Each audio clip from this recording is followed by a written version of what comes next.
You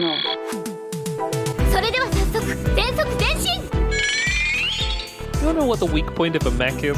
The fucking pilot. Get away from her, you bitch! His papers say he was a raven. Protocol 3. A pattern blue! Welcome to On the Shoulders of Giants, a giant robot power hour discussing mechs across media, their stories, and why we love them. I'm Nico, and I'm joined by Alice. Me, a palace maid, aggressively messaging theory to a rich girl and trying to radicalize her into realizing that playing dress up within the bounds of an unjust system that prioritizes the protection of capitalistic markets isn't true freedom, not so long as the societal and government structure forces identity politics onto us so that we don't see the only war that matters is the class war, and without addressing those issues, all of her liberal ideas will never fulfill her. But I could. And Bri. Hey guys, it's me, Louis Althusser. I just wanted to come on TikTok Live and say there's no such thing as an innocent reading. We must ask what reading we are guilty of. Okay, all glory to the revolution. Oh, thanks, bye. This time around, we're discussing that while you may not approve of all of Qin Zheng's policies, his stance on ads is subjectively utopian. It's time for Heavenly Tyrant, Part 1. Let's launch into it.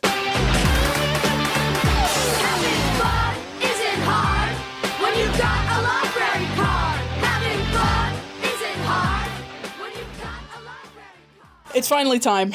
Much anticipated. We are finally covering Heavenly Tyrant. We got our copies December of last year after several delays, which we will discuss.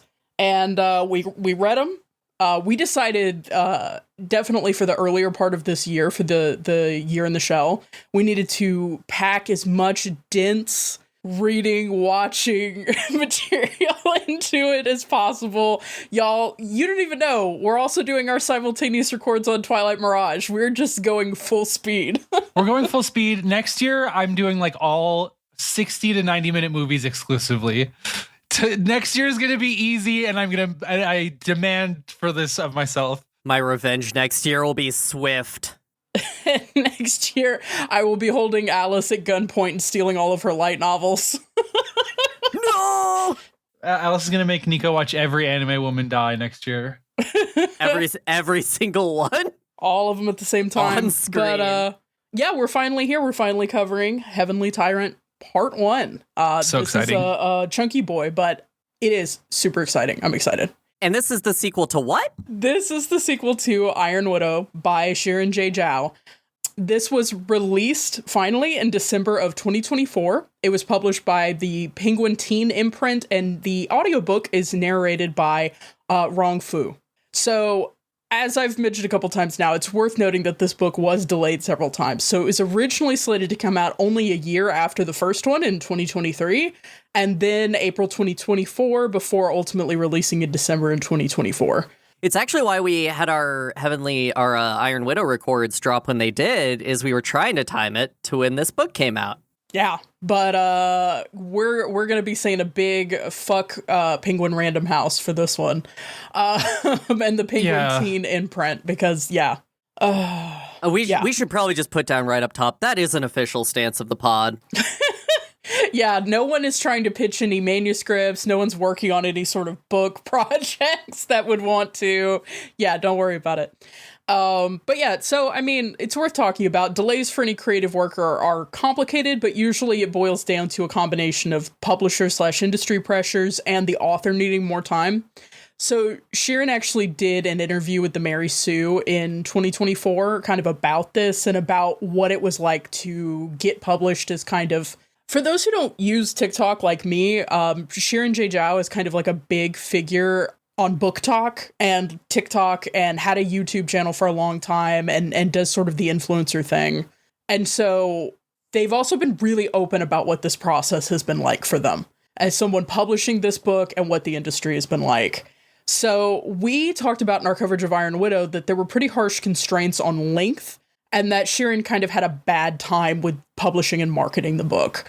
Xiran had to go under 100,000 words, which led to some kind of breathlessness in the first one. And also just like a lot of the marketing and promotion came down to, you're an influencer, you've got this, right? With like a little support. So one of the things that they laid out in their interview with the Mary Sue is that they've had a really hard time making ends meet because of the way the advance was paid out on these books. So authors, if you don't know, are usually paid with an advance from a publisher, which is literally an advance on how much profit they expect they will make when they buy the rights to publish the book. So authors don't even earn royalties as regular income until the book makes back that advance. And, you know, this will get some authors in trouble. Like if they're a big name author and they write a flop book, they get a huge advance and they can't make it back, whatever. For the most part nowadays, the issue is people are getting very small advances. So Xiran was given only $18,000 paid over 2 years, not even just $18,000 all at once, paid over 2 years for Iron Widow. And despite the fact it was a New York Times bestseller, it took over a year for them to see royalty payments start coming in. If people listening to this have not written like long form, like completed material, I've written things a little over 100,000 words. I mean, it is like at least 3 months of a full-time job. Like that kind of advance over that length of time is like legit below pathetic, like unbelievable. Yeah, it came in 2 checks. The first one was $14,000, and then next year they gave him the $4,000, and then eventually they got the royalty payments to start coming in. Wretched. But like, yeah, it was a totally wretched situation, and it's like that. If you are a full-time author who has no other job, that's your income. You get it all in one check. You don't get regular payments. You don't get regular paychecks. You just have to make that work. And so in the meantime, they made ends meet with the revenue from their YouTube channel, appearances, social media opportunities as they were able to do it while trying to write the next book. They put it themselves in the interview. I got paid late, so the sequel is late. And yeah, in addition to this, if you have read this book ahead of this episode, you will know this book is very dense. It tackles issues of revolution, statecraft, politics, and intersectional freedom struggles in a very serious way. So Xiran had mentioned several times on social media when discussing the delay that a lot of it on their end was researching and writing Heavenly Tyrant taking a lot longer than Iron Widow. And that's really a reflection that we'll see as we talk about it of like Wu Zetian goes from an Iron Widow. I think the struggle is very personal.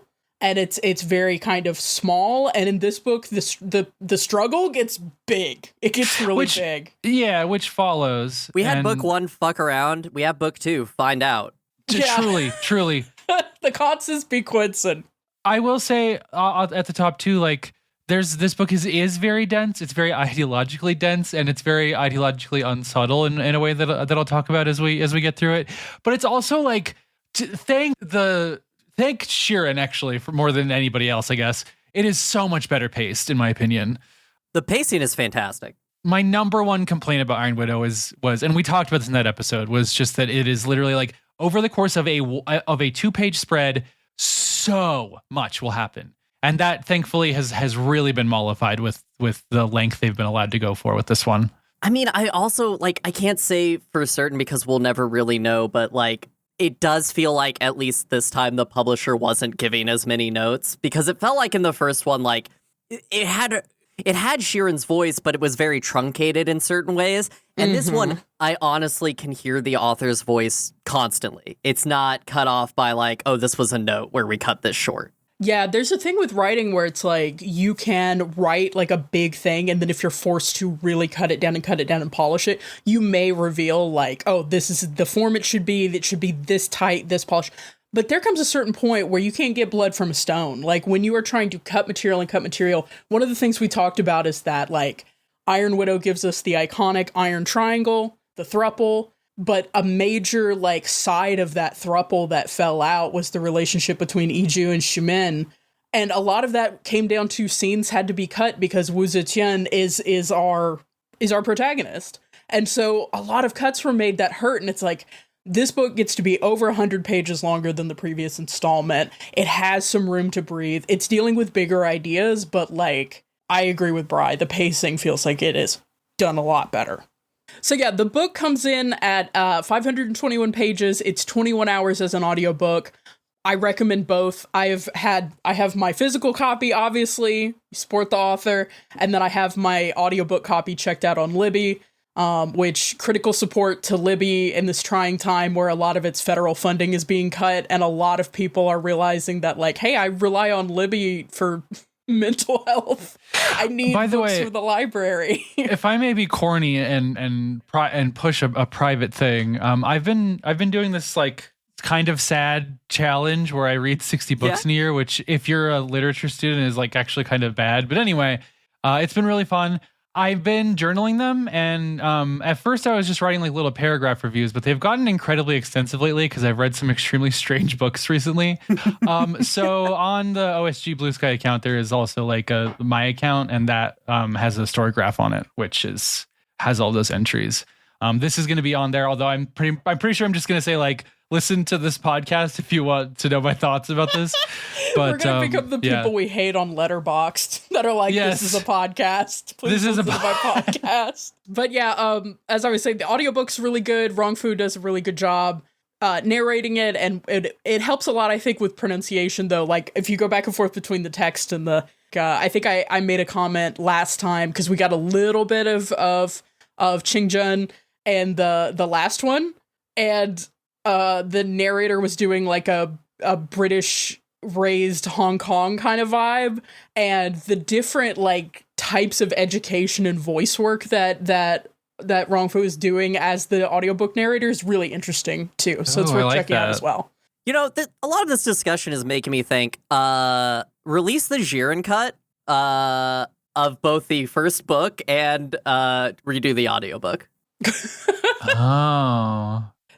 We will talk later about a critical update to this book, which I don't know is in the audiobook, but anyway. Oh, I remember this. Yeah. Anyway, the section we read this time was chapters 1 through 26, ending on page 266. So if you haven't already and you want to pause and go read it, feel free. We will wait. We'll wait.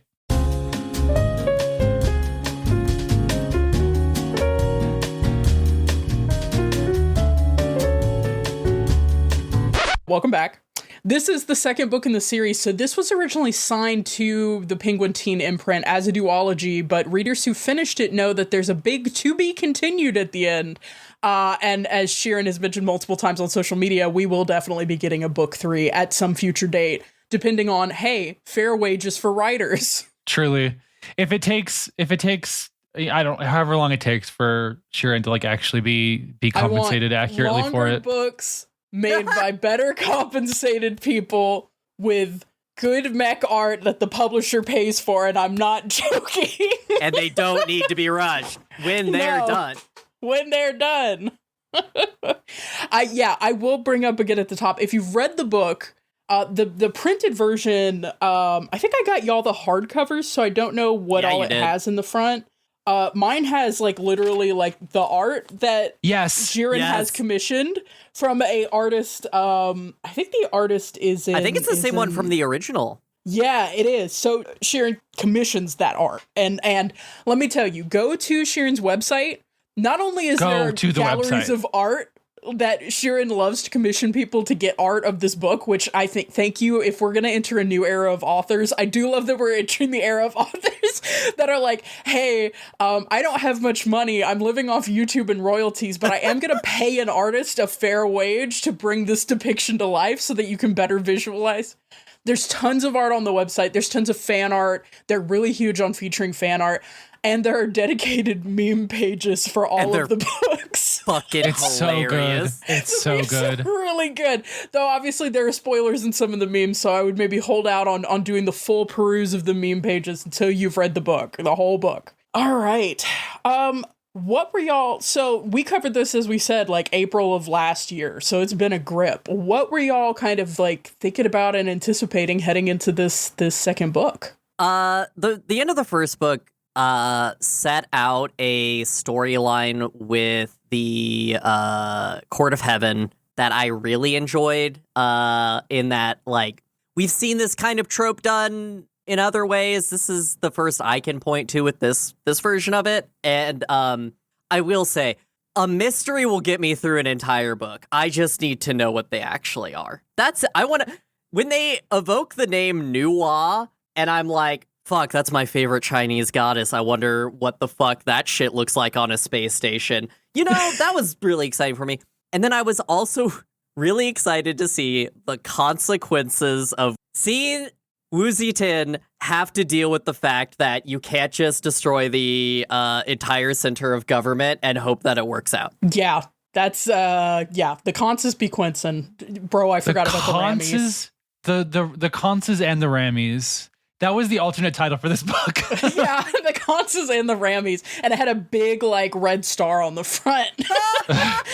Bri, what were you vibing? What were you feeling? Anticipating?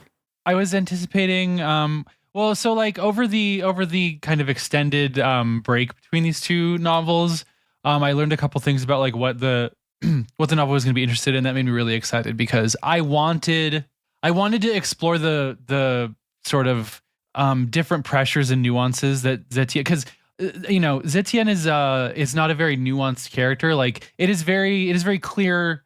The ways that she reacts to things is never very surprising, and I don't mean that like that's not a bad thing at all. Like I think it deployed well, that can actually be a compliment. But I wanted to put her in a foreign situation where it wasn't just her reacting to basically being oppressed constantly. She now has like a bunch of power and a bunch of social currency. And I was like really, really looking forward to watching her deal with that. And boy, is she dealing with it. She's coping. She's coping. I was thinking of two things heading into this book. One, I was thinking of me and Bri are both big fans of Seth Dickinson's Bar Cormorant series. And that is a book series that is deeply interested in empire and the structure of power.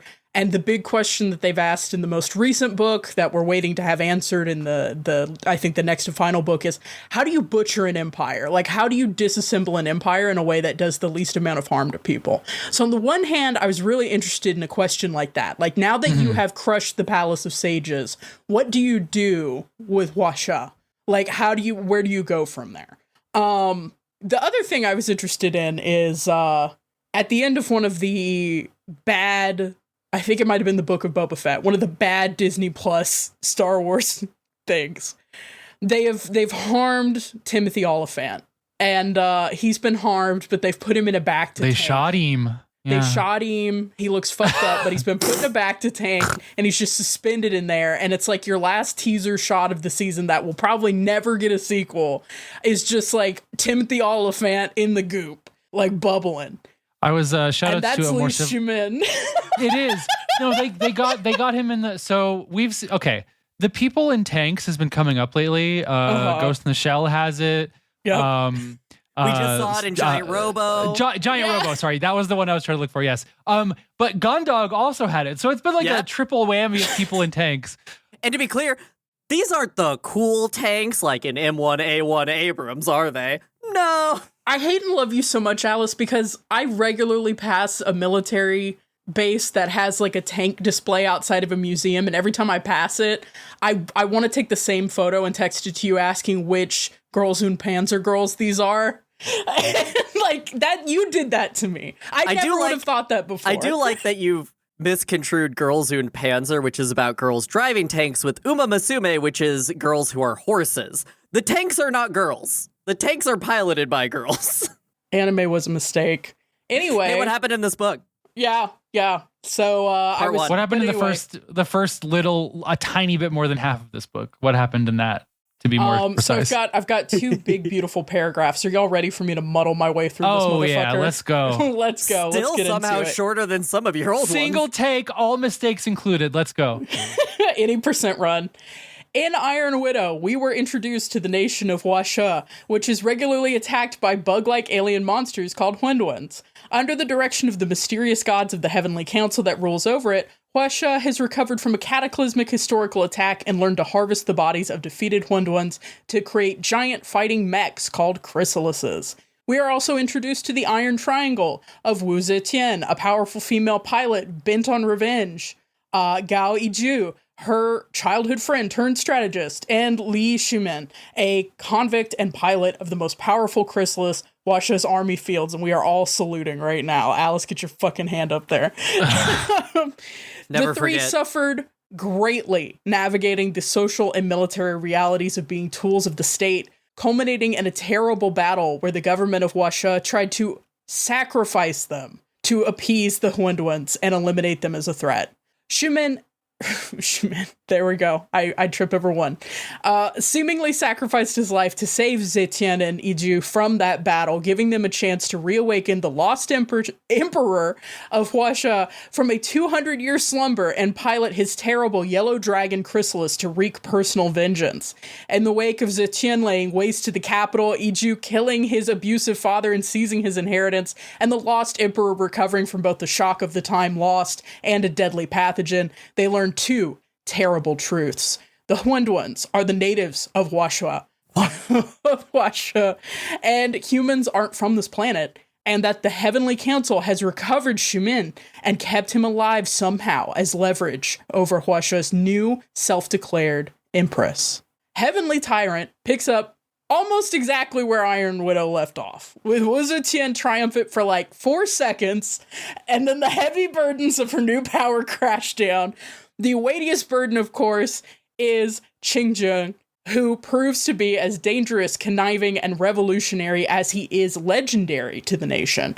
Unable to simply crush him as she had the Palace of Sages, Zetian once again finds herself maneuvering with difficulty around a male-dominated regime, but this time one that's staunchly anti-capitalist, laborist, aka communist, and radical. The first part of the book charts her foray into the consequences of cranking the geopolitical turmoil dial to 11, a crash course in socialist theory, a campaign against distant and ever-watchful gods, learning the lost secrets of pilot-to-pilot chi training, and the emotional trials of salvaging the broken iron triangle and navigating the new, as Xiran calls it, toxic triangle formed between her, Iju as the Emperor's secretary, and Qin Zheng as her new legal spouse and the Emperor. This is the toxic triangle, isn't it? That's so true. It's the most toxic bitches you've ever met. It's the most toxic triangle. I broke this generally into 4 parts, though it's very funny. I was looking up how I'd done the parts breakdown, and I realized like the last chapters of the section are all like 2 pages because a bunch of shit is happening very fast, and I was like, all right, well, we'll figure it out. So in part 1, covering chapters 1 through 6, which I have titled Bro, I Forgot About the Rammies. First of all, we open on a prologue from Qin Zheng's point of view, which I love because we got one of these last time from the pilot of the Nine-Tailed Fox. So both times we've opened from a male POV of a different pilot that's gonna. Call. Yeah. But I really like this one because we saw the other side of this literally at the end of the last book. Like, we saw Zetian's, perspective on this. Now we're getting his perspective on this, and it's really interesting. This little glimpse, I think, is so important to not absolutely hating this motherfucker as we go on. A little bit, yeah. There's a lot of vulnerability here. This is the first layer of a paint job that is going to become increasingly thick, which is just the question of was Zetian genealogically destined to become the Iron Widow? There's a little bit of Skywalker energy. There's a little bit here. of Skywalker energy. Yeah, because we meet the woman who we will learn later was the Emperor's mentor, and it was a woman. It was an Iron Widow, and her name is Mi Xuan, and she was the pilot of the Three-Legged Crow, and she was co-piloting with him at the time that he was struck down by, as we remember, the flower pox that was running rampant through his era about 221 years ago. And she was there when he set himself up to be frozen in the heart of the volcano, basically in suspended animation forever. But he was thinking that it was going to be okay, I just need a cure for the flower pox. She's going to go get it. It's going to be 2 weeks to 6 months. Yeah, it won't take long. It was 221 years. Bro, I can't think too much about Mi Xuan and what happens to her. I get too sad. We'll get there. There. But, so we get that perspective of him freezing and then, in the next second being awoken by Wu Zetian, which, I'm sure it works out for Iju and Xiran, but I don't want to be woken by Wu Zetian. I would be too afraid. I'd be like, oh God, she's here. I'm going to die in a bad way. Which, unfortunately, he didn't have that, discretion to be thinking that way. He was mostly confused. like you said, there is a thing that happens a lot here where he keeps like mistaking or thinking that they look similar, Mixuan and Wu Zetian. And there's a moment later too where Zetian like sees a photo of her and she's like, "Am I full of shit, or are we kind of? Do we kind of have the same? Do we kind of have the same mustache?" Yeah, we kind of have the same beautiful unibrow that cannot be defeated by either capitalism or communism. We'll get there too. But yeah, so I mean, talking about waking up, when we get back into Wu Zetian's perspective, she is waking up, and waking up to the reality of her situation, having to deal with having taken the Yellow Dragon to the capital, crushed the Palace of the Sages, declared herself Empress, and then, oops, I'm out of chi. I'm feeling bad. I can't pilot this well on my own. The bastard boy who is in this cockpit with me is actively not helping me, so I'm getting more exhausted by the second. She's trying to rally allies. She's going back to get the White Tiger and everything. And things just kind of go badly, because one of the next messages that she receives while in flight is that there's another dragon on the way to the capital. Okay. There's another dragon on the way to Iju. Of course. Something we don't... she reminds you that the rest of the world still exists in this at times that are not good for Wu Zetian. Like, it is like, oh yeah, like, there's a whole nother front to this war that also has chrysalises that might be loyalist, you know? Yeah. Oh, and this is where we're introduced to something that it's like, I'm not shocked, but I am disappointed, which is that, so the Azure Dragon, Iju calls, Iju's like, okay, I know my last call wasn't great, where I told you that we're the baddies, we're aliens, but Iju's second call is not much better, which is like, hey, you flew off with the Yellow Dragon again after crushing the Palace of Sages. I'm kind of hanging out here in the capital. The Azure Dragon is on its way to us, which, did y'all look at the art for this? Yes, I wanted to talk about the art at the beginning, but we can talk about them as they show up in the book. Honestly, I don't love the way it looks in the illustration. I get what they're going for; it's just not for me. But I love it's it good personally.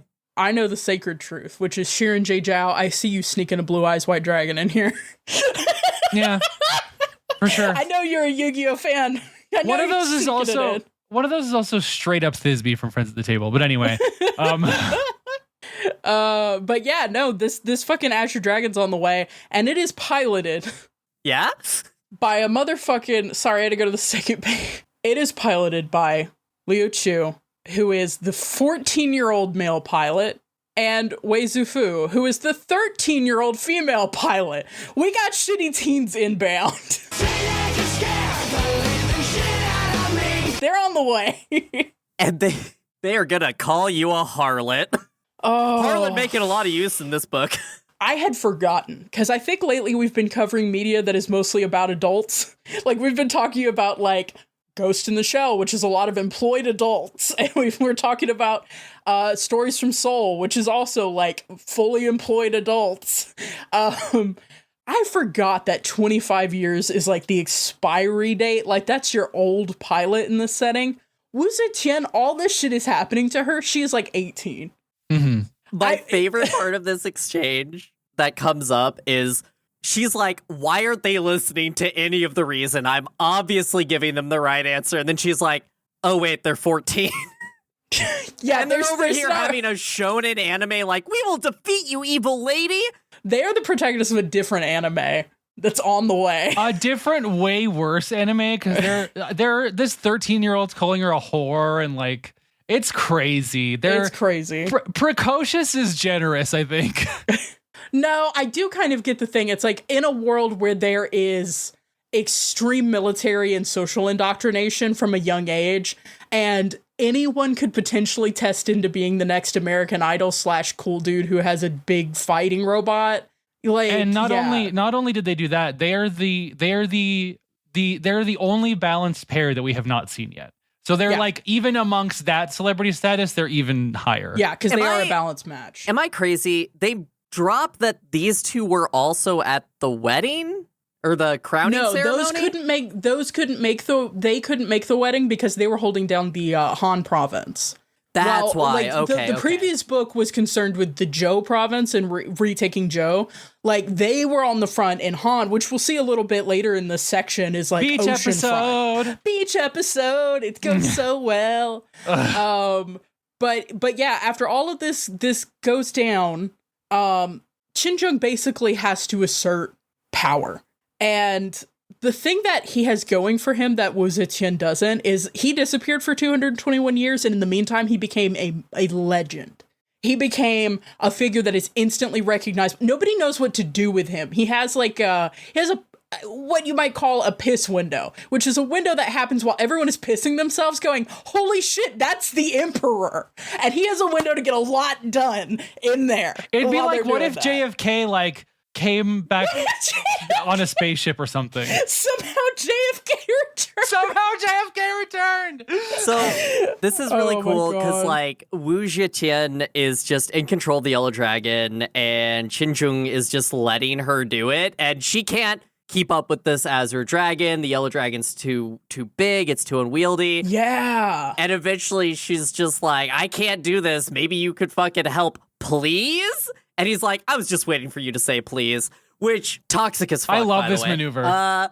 But he shows that in the 200 years since he left, people have forgotten what spirit metal can be. And he Yes. shows by breaking out an entirely different form from the from the Yellow Dragon to fight. Like, makes it his own small version with it. Just does it. And he's like, yeah, you can just do that. You don't have to use the shapes that we see. You can just do it if you're good. Are you not good? Are people these days not good? People these days aren't good, actually, as it turns out. For the most part, in the previous book, we had seen, like, Mechs or Chrysalises versus Hunduans. And then at the end, we got the Chrysalis versus Chrysalis and, like, the ultimate betrayal thing. This book is opening with the Yellow Dragon is this monstrously huge dragon. A fun fact about the Yellow Dragon as a chrysalis is that the legend is that during battle, the Emperor could just melt chrysalises that he killed and just add them as segments to the dragon as Hell he yeah. went. Whereas normally developing a chrysalis is like a very concentrated maneuver. He could just do that, right? And that was our first kind of hint that this guy is built different a little bit. Built a little bit worse. But they're in this fight. He did the snake from the Nokia. Yeah, he is the snake from the Nokia game. That's a huge reference for all of our gamers. True gamers in the chat know gamers. Snake from Nokia. But like he's having Zetian, one, he's not helping like Alice said until he gets a pretty please. And Zetian is learning that like this huge Benorial, like this huge iconic chrysalis obviously isn't meant for like engagements. And it's like, well, we've come to find out a little bit that like in his time people were fighting each other with chrysalises, so like what's the solution here? And what we discover, much to Zetian's horror, is that yeah, he can do different shit with spirit metal. He makes a small chrysalis completely separate from the Yellow Dragon emerge, which is something like no one else can do. Typically, if you separate spirit metal, part of it just dies. He separates a whole smaller unit for precision fighting, which also, I think, one of the first heartbreaking things I made note of is Zetian had to make a call when she crushed the Palace of the Sages because they were holding her family hostage to prevent her from doing that. And this is something we'll see again and again when she is dreaming and when she's trying to do dream training with Qin Zheng, is that she made the choice to kill her family to kill the Palace of the Sages. And that did not apparently have to be a choice because all this time he could have deployed this smaller, more precise fighter. She could have gone in with that. And he basically says, like, I just wanted to test your abilities or whatever the fuck.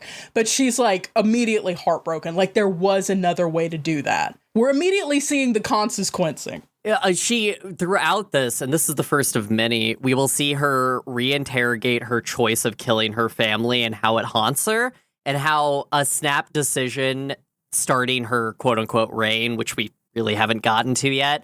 I like it. I think it's a cool way to just show, like, what matters to this girl, right? Like, After all that, obviously, that's fucking exhausting. Flying this dragon around without the Emperor's help, without Qin Zheng's help, and trying to get anything fucking done, and then finding out that had happened. Like, I think the way that they break the spirit realm is when she finds out that he was like testing her abilities or whatever, she straight up just starts beating him in the face, which is great. I love Zetian. Again, a predictable character, but I love that a woman gets to be like, why I oughta, and then just beat the shit because he's like, okay, let's stop that, and just obliterates her to the Shadow Realm. I see you, Xiran Zhao, sending Wu Jietin to the Shadow Realm. Great moment. Well, he pull like the visual is that he like pulls her spine out through her chest, which is crazy. He's doing Mortal Kombat moves in there. He really is. Going from the first book in which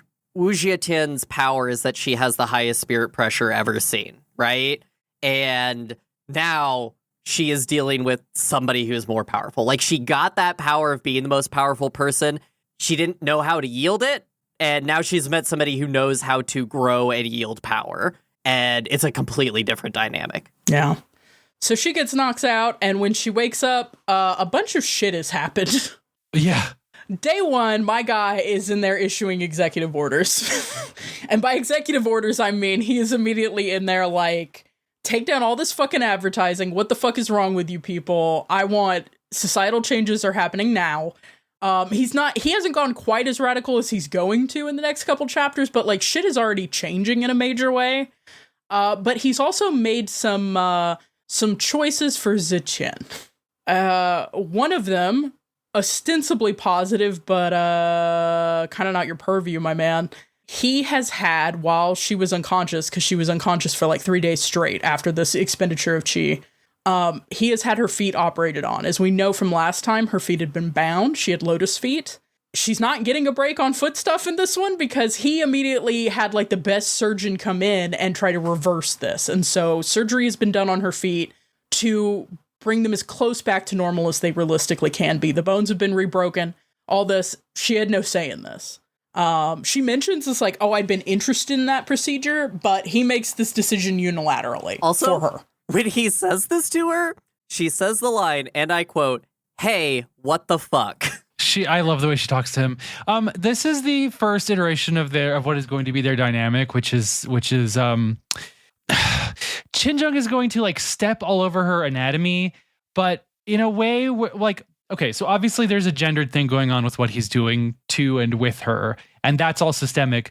But in terms of like his interiority and his interests and his motivations, he is trying to develop her into like an ideal type of citizen in his imaginary, so that as an empress she can be like a role model for his citizens and whatever. So it's like it's less about misogyny for him and more about like symbolism and the way he wields his authority, like just assuming, I mean, obviously because he's the holy emperor or whatever, no one's going to question him. And so like there's an interesting thing going on where it's like his interests are actually not the same as the system that has injured her so severely and made her suffer so severely. But it is going to limit her choices and her agency just from a different angle, which I just think is really fun. I think it shows a really, you mentioned that Zhao is doing lots of research for this. I think it really shows. I think there's a really, really intense understanding of the way that systems interact with misogyny on a bunch of different levels. I have some notes about how it comes through with communism later, but I think this stuff works really well. Well, I think this is interesting. I mentioned ahead of us doing this recording that like my understanding of the history of communism and the history of socialist revolutions is really Soviet focused, but that meant I was really thinking about the new Soviet person. Listen to our under Metal Gear Stalin. Solid 3 episode if you want more on that. Yeah, but the new Soviet person, and specifically the new Soviet woman as constructed under Stalinism, which was this whole aim that was supposed to focus on like women can be as productive and as useful to the Soviet Union. Women are workers too. They should have more equal rights. And then as the labor that had been traditionally segregated by gender started, like they had to start facing, like, what do we do with daycare? What do we do with home care? What do we do with this? Suddenly there was like a backpedaling that happened where it's like, oh yeah, you're the new Soviet woman. You have like new liberated things that you do, but we do still need you to do this gendered labor. And I think it's interesting. I think we see, obviously I don't have the Maoist perspective and the Maoist history on that, but I think we see that later as like, there's a lot of social reforms that happen for women. And then there is also backpedaling when it comes down to issues of bodily autonomy and your role as literally the mother of the nation and that kind of thing. Right. To circle back to one of Brian's points earlier, Qin Zheng affects on Wu Jietian a sort of idol manager vibe. Yeah. That's the way I want to say. Wow, that's a really good pull. Yeah. The whole crux of why he is putting up with Wu Jietian and why he's putting up with all of what Wu Jietian is asking is Wu Jietian went and announced that she did this. She put it out there that she saved the emperor, and he has to be like, an emperor in China has to be all-knowing and never make the wrong decision. So, of course, he's just going to go with it, right? He's like, well, I can't step back on that because if I fold on that because people are pressuring me, then I could fold on any of my policies, and my policies cannot fold. So he's like, I have to have you be this thing that I have gotten right to show everyone I can get this right. I can fix her. I can fix you. Yeah. And I mean, part of that fix, we talked about the feet. He also forced electrolysis on her. Okay, that part fucked me up.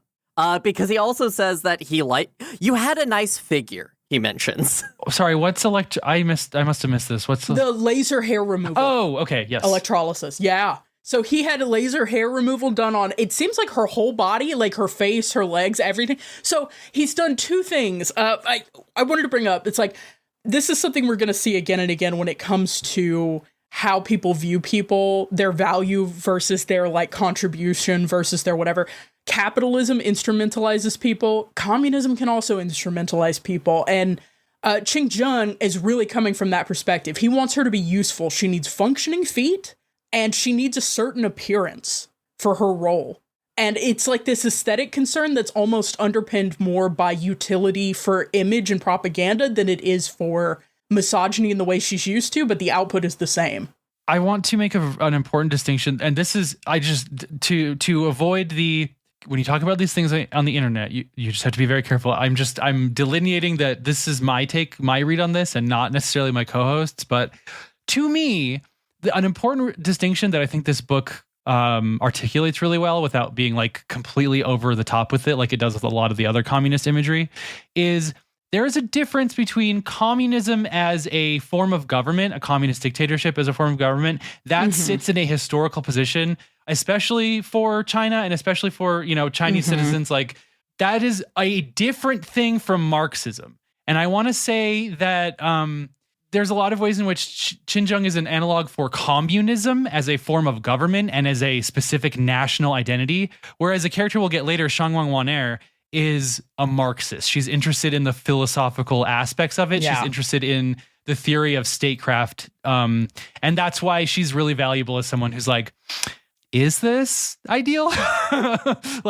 Yeah. And I mean, you have a hint for those who know in the preface, in the dedication, actually, Xiran calls out 4 different names of people who, if you look into history, this isn't Mao. This isn't like in 2019 when Disco Elysium won Game of the Year and they shouted out Karl Marx specifically. This isn't shouting out Lenin. This is shouting out people like Rosa Luxemburg and Salvador Allende. And they are specifically, like you said, Bri, they are part of a socialist project and a Marxist project that was not about authoritarianism in the same way that Marxism, Leninism, Maoism, or Stalinism are. And it's going to be interesting as we go through this book, because I think this book is trying to do something which is very difficult for a Western audience, which is nuance communism. Nuance communism. Nuance socialism. And one thing also, if you're an adult listener, like around our age, listening to this, and you read this book, like this is Penguin Random House Teen Canada was the way this series was originally published. Like, this is a young adult book. And so just remind yourself that, like, this is actually going to be a lot of people's very first time interacting with these ideas, which is why there's a lot of like dialogue later that's just like communism for dummies could just have blocks from this book like in it. Yeah. I struggled a little bit with that. Well, here's what I'll say. Why I think it's good is one, it is written in a way that is not preaching to the audience, which I think is a current Western idea when you interact with media, that it shouldn't be preachy, which I don't think this is.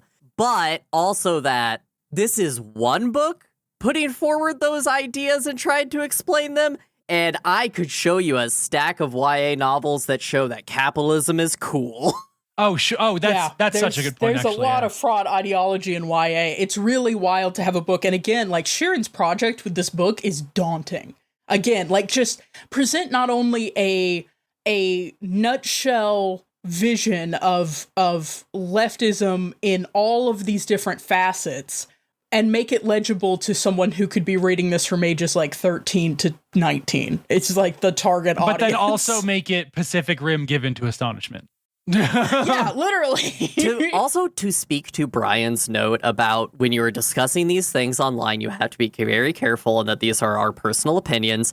Xiran Zhao has put themselves in a place that many people find when they go on the internet and talk about these things, that you have to do it perfectly. And this book needs to be perfect or people will just nitpick the shit out of it. Which they'll do that anyway, to be clear. Yeah, I'm sure. They'll do that anyway. I think this does a really good job at being like, it really uses Wu Zetian as the person saying out loud the basic questions that people have. Mm-hmm. We'll get to it.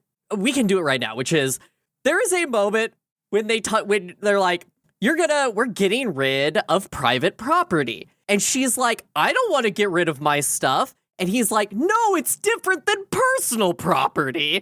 What are they teaching you in school? I didn't go to school. What the fuck? But also what stuff, girl? You owned. Well, to be fair, the person who first articulates this concern is Chilhood. Oh, okay. Who is like, I think he's abolishing private property, which means that like my gunpla have been seized by the state. Let's just get into this conversation.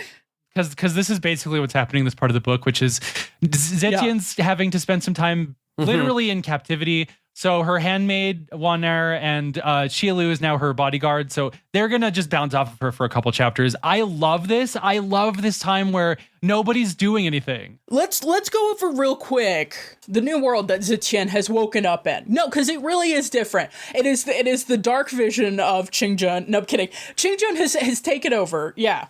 Before we get to that, because we did evoke that her feet got fixed, I do want to say we once again have Wu Zetian immobile, having to rely on others.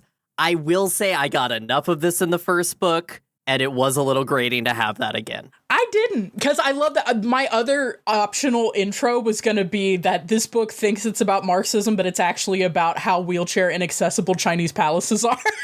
Because so often, and I like that it doesn't skip those details, because realistically, if you are a person with a disability, in the case of Wu Zetian, recovering from a surgery to address a disability, navigating the world sucks on a certain level, and you rely so much on assistance. And a lot of her in the previous book was her learning to accept it from certain people who were both happened to be men. And now she's like getting a lot of assistance from women, both educationally and physically, in a way that's kind of really interesting as a dynamic. I think that's valid, Alice. I am usually the person who's going to be like doing the same thing, hitting the same bell twice can be a little bit corny. I'm usually the person that says that. I will say here, the reason I think it works for me is a little bit because there's a degree to which, like, for all it's costing her, Wu Zetian is on the path to recovery. Like, towards the end of our reading, she's graduated from wheelchair back to cane at the very end there. And so, like, eventually she's going to be able to walk free. And so, like, we are getting a little bit of development there. And then I think that the different angle on this does enough to sort of curb the repetition of it, which is to say, again, we talked about how her feet are bound by the recovery of the surgery she did not elect to have, and not because she was horrifically and systemically abused as a child. That's a different thing, and I think that's enough for me. I can totally see why it wouldn't be, though. I mean, YA read, it's just another man has power over her. That's the metaphor. Well, that's literally the chapter title. Same shit, different dude. That's literally the title of that chapter. Oh, chapter titles in this are fucking They're cooking. pretty great. I pretty love the chapter titles, but no, I will say it's probably really validating too for people who are mobility limited in a specific way. Like, honestly, my very brave spouse, like, if we're going to IKEA or we're going to Costco and they are having a bad pain day, I will push them around in the wheelchair or we'll get them set up in the motorized thing. But most of the time in their life, they are able to walk around just fine. But like, you know, they alternate between making use of publicly available wheelchairs and motorized things, using a cane, and just on good days, just walking around. And I thought that was really interesting. I was specifically, I think because I have someone close to me who has a very similar mobility limitation, I was like really responding positively to this. Whereas if you don't, like, I could see it could be really grating. But the new world that Wu Zetian has woken up in, Qin Zheng has taken over. He is shock and awing the government that would be trying to string Wu Zetian up right now. Otherwise, he is kind of tanking a lot of official and public scrutiny. And in the meantime, a couple of things have happened. One, obviously Ximin, we don't know where the fuck he is. He's up in the stars with the gods. But Iju is down here on the ground, was here, and hey, somebody crushed the Imperial Palace. Seems like we need a new Imperial Palace. Iju has said, item 1, my dad was evil. Item 2, everything my dad did was evil. Item 3, my dad's house was evil. And item 4, I'm giving you everything my dad did, was, and his house for the Imperial use. He nationalizes his own ass. He's like, here you go. And for that, he is rewarded by becoming, I think it's the Imperial Secretary. I forget if there's a different Yes, he's title. Imperial Secretary. Yeah. He is, okay. I want to say, this is just a funny gender thing to me. Nico, you did a Baru Cormorant poll, the Seth Dickinson novels. People should read those, especially if you're a lesbian. I gotta tell you. Yeah. But I think in this novel, the interesting thing is that, in my opinion, Yija is the Baru. Iju is in here getting shit done in a way that is like sketchy. Like there are many moments we see where Iju is becoming compromised. Yes. I talked about when we covered Stories from Seoul and how we played the mutiny that happens in that game. I played that mutiny as a deeply compromised person. I was doing Iju shit in that place. Yes. I was sleeping with people. I was making deals I didn't like. I was lying. I was doing sketchy shit. Like, Iju has fully settled into, like, I am going to be the dark hand of this. And the interesting thing for me is that isn't necessarily an advantage he has over Qin Zheng, because Qin Zheng, like, one of the first things that he says to Zetian about Iju is like, I know he's your man. He a little fucked up. Like, I don't know that you know what you're into here. I don't think he's blameless or whatever, but he has a position of favor because he's given up so much. So that's where Iju is. But one of the first characters that we're interacting with, who is there to help Zetian as she recovers, is her handmaid, Wang Er. And Wang Er is Wife. She's our theory GF. If we have evil theory bro in the form of Qin Zheng, we have a wonderful theory GF in the form of Wang Er. Yeah, Like, I really like her. Okay, I gotta get this off my chest. I'm getting Toxic Yuri vibes between her and the spoiled, questioning centrist character. 100%. Okay. 100%. Thank God. If you look on the website, there's ship art that Xiran has had commissioned. So thank you, Xiran. The No, you aren't lesbians. staying up late texting theory to a girl. Yeah. Not trying to sleep with her. Obama taught us this. You pretend to be bisexual and a leftist to smash. Or whatever it was. It was that thing that came out later. But yeah, so Wang Er is there now, and Wang Er was recently hired at the Gao estate, and obviously Qin Zheng did a purge. When he took over the estate, all of the family loyalists who were capitalist pig dogs have been killed. No, I'm kidding. They've been sent somewhere else, but he has kept only a crew. But why did he choose her? Well, see, this is the thing that's interesting, because she immediately, unionizes the palace staff. He picks her because when he's talking to her in the interviews, she starts dropping theory on him, and he's like, yeah! Love that.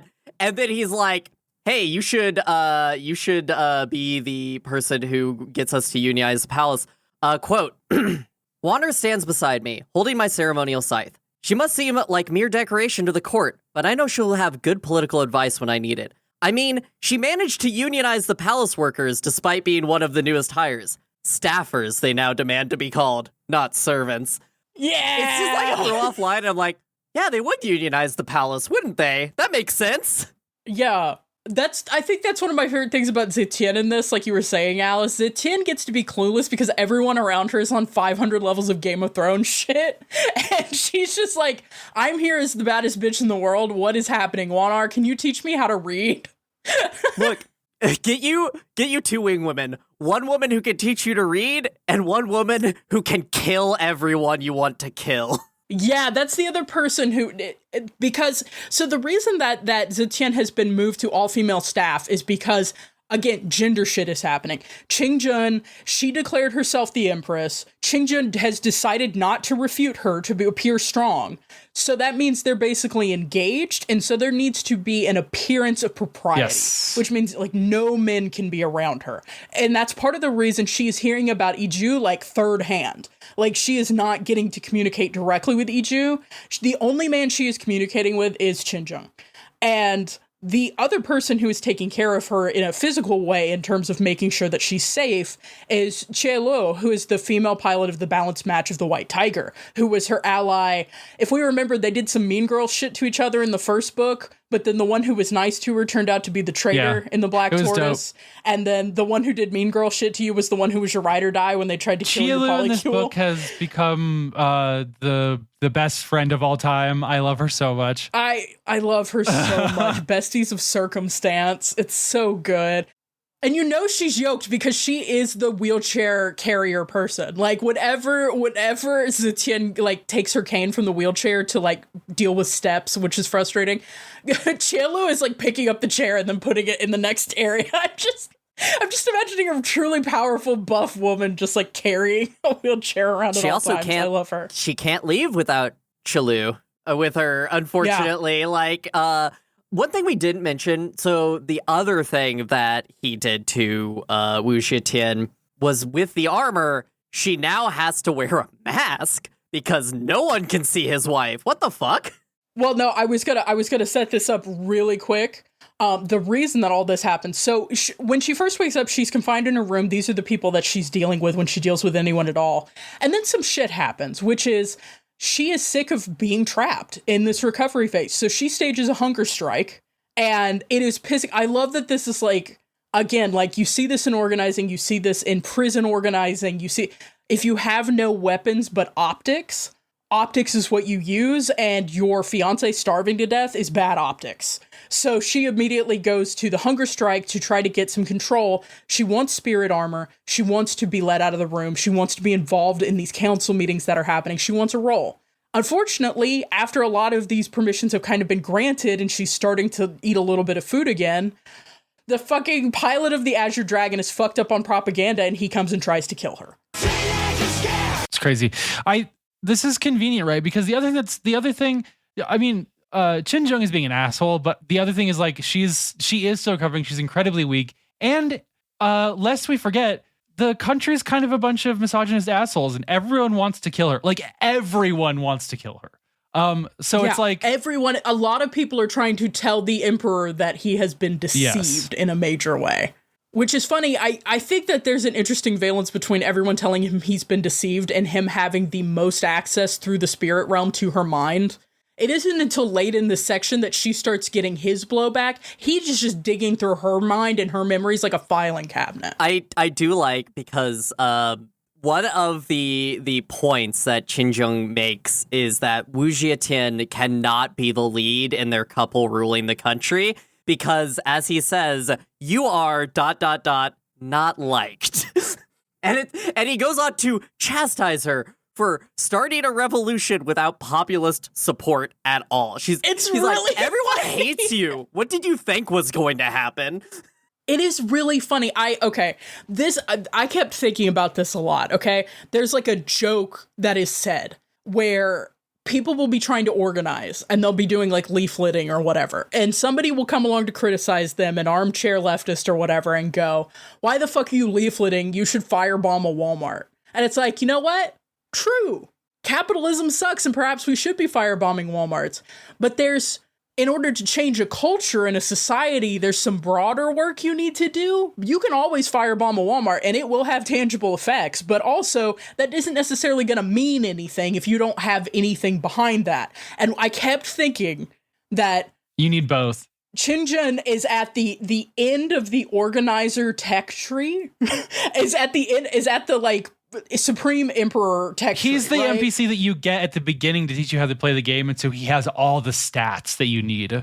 Yeah, he has got that. Wu Zetian firebombed a Walmart.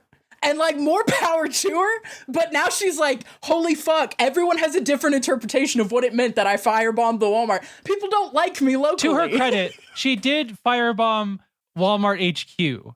Yeah, so there is exactly. that. She went there. But it is that kind of, like, one opportunistic attack of vengeance against an oppressive system versus an organized resistance to that same system. I think the thing we're not saying, we're talking around, is that this is happening a lot in online leftist spaces. It always has been, because there's a lot of people who like to type and like to pretend that typing is enough. Do not confuse me with the idealist laborists who do nothing but fantasize about the perfect bloodless revolution while criticizing every attempt in reality for failing to match their vision. Fucking get the Democrats online, bro. Fucking get them. Leftist infighting has joined the call. That was not just Wanner, that was Xiran. I was like, this is her and Xiran both saying to the audience, don't fucking engage with this. I also have a quote that's reflective to this. Oh, yeah, go.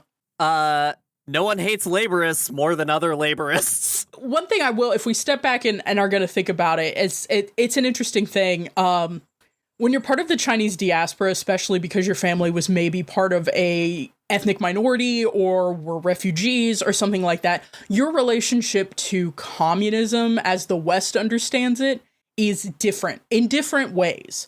One of my closest friends growing up was a Chinese diaspora member, and like had a lot of different cultural things that went into that, as far as learning Mandarin versus retaining Cantonese versus, you know, my dad is this ethnicity and everything.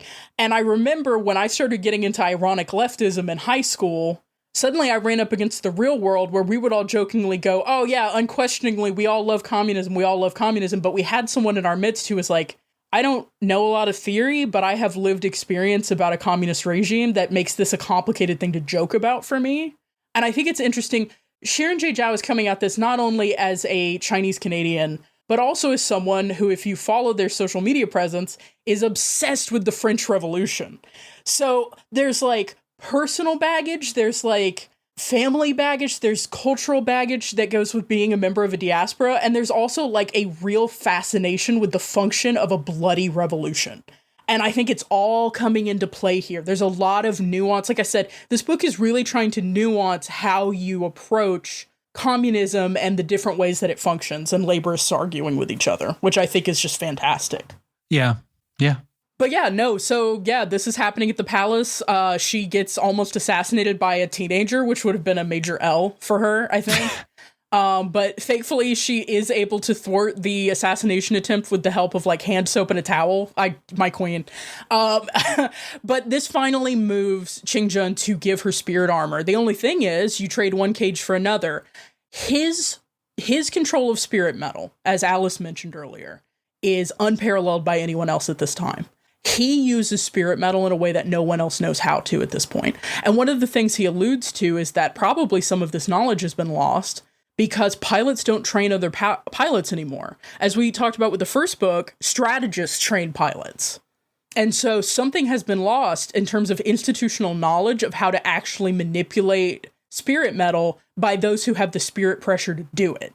And so he is on some different shit than anyone else is. Zetian really wants to learn, but he encases her in this armor that's like too tight to use and is like really difficult, almost like pushing her to figure it out on her own. And she really wants to learn these lost techniques that she draws a direct line to Mishuen, to the Iron Widows of old. But he is much more miserly about sharing that information. And I think we learned something interesting about why he's so good at this and why his spirit pressure is insane. And I feel like, Alice, you like noticed this and were like jumping up and down because this is like a folklore thing too. He was basically put in a poison jar.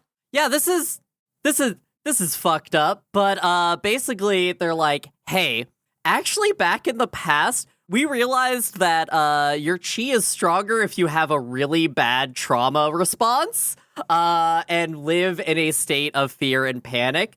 And it's like, oh yeah, that's why Li Shimin was like that. Oh yeah, that's why Wu Jietian is like this. Oh yeah. What happened to our emperor?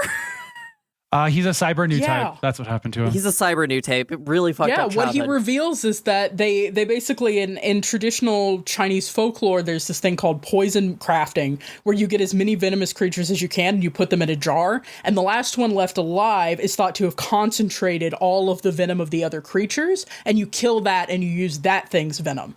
And so that's functionally what's been done to Qin Zheng. That is how he measured in at 400 units of spirit pressure, basically, which is not enough to pilot, but just enough to be unethically experimented on. And he is put in a cavern with a bunch of other pilots who have like that similar kind of promising but not quite level of spirit pressure. And they're just told, only one of you can survive. This cavern is going to fill up with water. There's no way to stop it. You have to kill each other and you will only be let out until there's one of you left. And he is the one that survived. And suddenly his spirit pressure went from like, to the most spirit pressure ever experienced in humanity. And it's really interesting. And sad. Yeah. It also really evokes is that it has to be a pilot-led society, which is just saying society has to be led by a military person. They are the only ones who will understand what actually needs to happen. But it's done in this way where it's like, no, spirit power is actually important to statecraft because you might have to kill other humans. And it's like, whoa, we don't do that anymore. And he's like, but what if we did? We're gonna have to, probably. Well, I think there's a really good point that gets made very subtly in here, and I don't have the quote for it. But at some point after an event that happens a little later on, the military and the military's cooperation is something that Ziqian finally recognizes is the only reason that anything is working when the Yellow Dragon is not actively being piloted. Because if the military were not to cooperate, the revolution would stop now. And if you look at history, overwhelmingly, say if you're the CIA and you're looking to stop a socialist revolution or whatever, getting the military offside with the socialist leadership or whatever is the quickest way to have a military coup that then restores the status quo. If the military is not part of your plan, if not, like Qin Zheng says, is like, you have to build that base of support. If you don't have that base of support, there are people with guns and they can kill you. And what I love is that this story posits, what if Salvador Allende was confronted by the CIA and all this shit, but he had a big dragon. That's the thing that differentiates a society and is like making a lot of this, especially in the beginning, function, is that there is the threat of a big fucking dragon to hold everything in order during chaos. Yeah. Real quick plot thing. Guess who's back? It's our best friend and most loyal subject and our good time boy, Sima Yi. Yes, I have a note in here. I was hooting when he. If you're not reading up. along, that was sarcasm. This dude sucks egregiously. I have a sticky note here that says "Return of the Rat Master." So, I really enjoy this because it is the explicit reminder that there is an overarching plot about the gods that control this planet, and like, hey guys, are there globalists pulling the strings behind everything in the world? Lolly Lulelo. Lolly Lulelo. Gotcha. Just a messenger from the Lolly Lulelo. No, I was set in by the Lolly Lulelo, just like you. Lolly Lulelo. Lolly Lulelo. Lolly Lulelo. What are you talking about? Do we need to establish a functioning communist society before we can take them on? Yes. Unfortunately, they are not like easy targets like, say, Jewish people or your brown neighbor. They are, in fact, people who are so understandably, like, just like inconceivably wealthy that they are functionally actually in space. Have space lasers. Like, Yeah, literally they have space lasers. They probably don't work well because they're dipshits, but they have space lasers. The wealth is like, oh god. There's a concept from a different book I read that I loved, The Glass Motel by Emily St. John. And she just wrote the sentence, wealth is its own nation, and I was now from the nation of wealth. And I have just thought about that sentence for fucking ever. Anytime I encounter wealth in stories and in real life, it's like, yeah, when you get to a certain level of wealth, you no longer have a patriotism. Does everyone to in anything Canada but wealth. also know each other in that book? Yeah, actually, I can't believe it, but Emily St. John Mandel knows Xiran. No, I'm kidding. I'm not gonna assert that. But yeah, and as things go on, we're following this through line of Zetian learning both theory as shit continues to happen in the government, and Qi metaphysics and things like that, with the help of Wang Er, who has read a lot of really good books because she used to be the child of a favored noble family that then lost favor, and so she ended up as a servant, but like she had a full education and everything, and so she is helping Zetian navigate all this, and that's especially important ahead of the crowning. So we saw the match crowning that happened in the previous book where Zetian and Shimen used the match crowning as a propaganda tool with the help of Gaucho, Iju's dad, to like assert power against a capitalist society by using corporate, basically wealth and notoriety, to use that as a lever. This is now being used to cement the reign. So they need this imperial crowning to go well. Qin Zheng comes in hard with the rise up, kill your landlords, break open the doors of their estates, kill your bosses. Like, if we're getting to the wedding, this is where I kind of have notes. Okay, this is just like a personal thing for me. To me, culturally, there is a very specific national, and again, like to talk about Nico's friend's experience too, like there is a specific national and social, and I would even say like governmental association with the hammer and sickle. Yes, and actually, funny enough, this has come up in our friend group before where we talked about it, where I was like, I get it, I understand, like power to communism, I don't really know enough about it. I don't think it's really for me, but like to my communist brothers, get those Marx juices flowing, et cetera, et cetera. Communist brothers, grab your Marx juices. Grab your Marx, grab your respecting Marx juice. The hammer and sickle is like a weird thing. We did talk about this earlier, and as far as I remember, we did come down on like the symbol originated from the proletariat. It is actually not originally a Stalinist symbol. Correct. But it is still on the flag, so we have to kind of balance those things.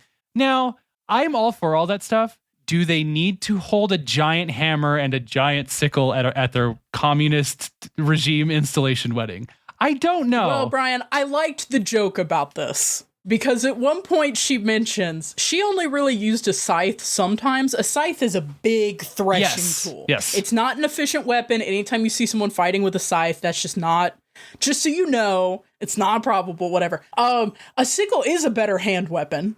And there's a joke she makes at one point, I think, about the fact that she used a sickle more than a scythe, but whatever, it wasn't her crowning or whatever. Oh, I kind of missed that. I do love that there's like a lampshaded thing where it's like the symbol could have been a hammer and sickle, but he wanted something she could use instead of a cane. And like, to be clear, I don't, the stuff that happens here is all cool. This is just where I was like, I'm all for stories that are not subtle.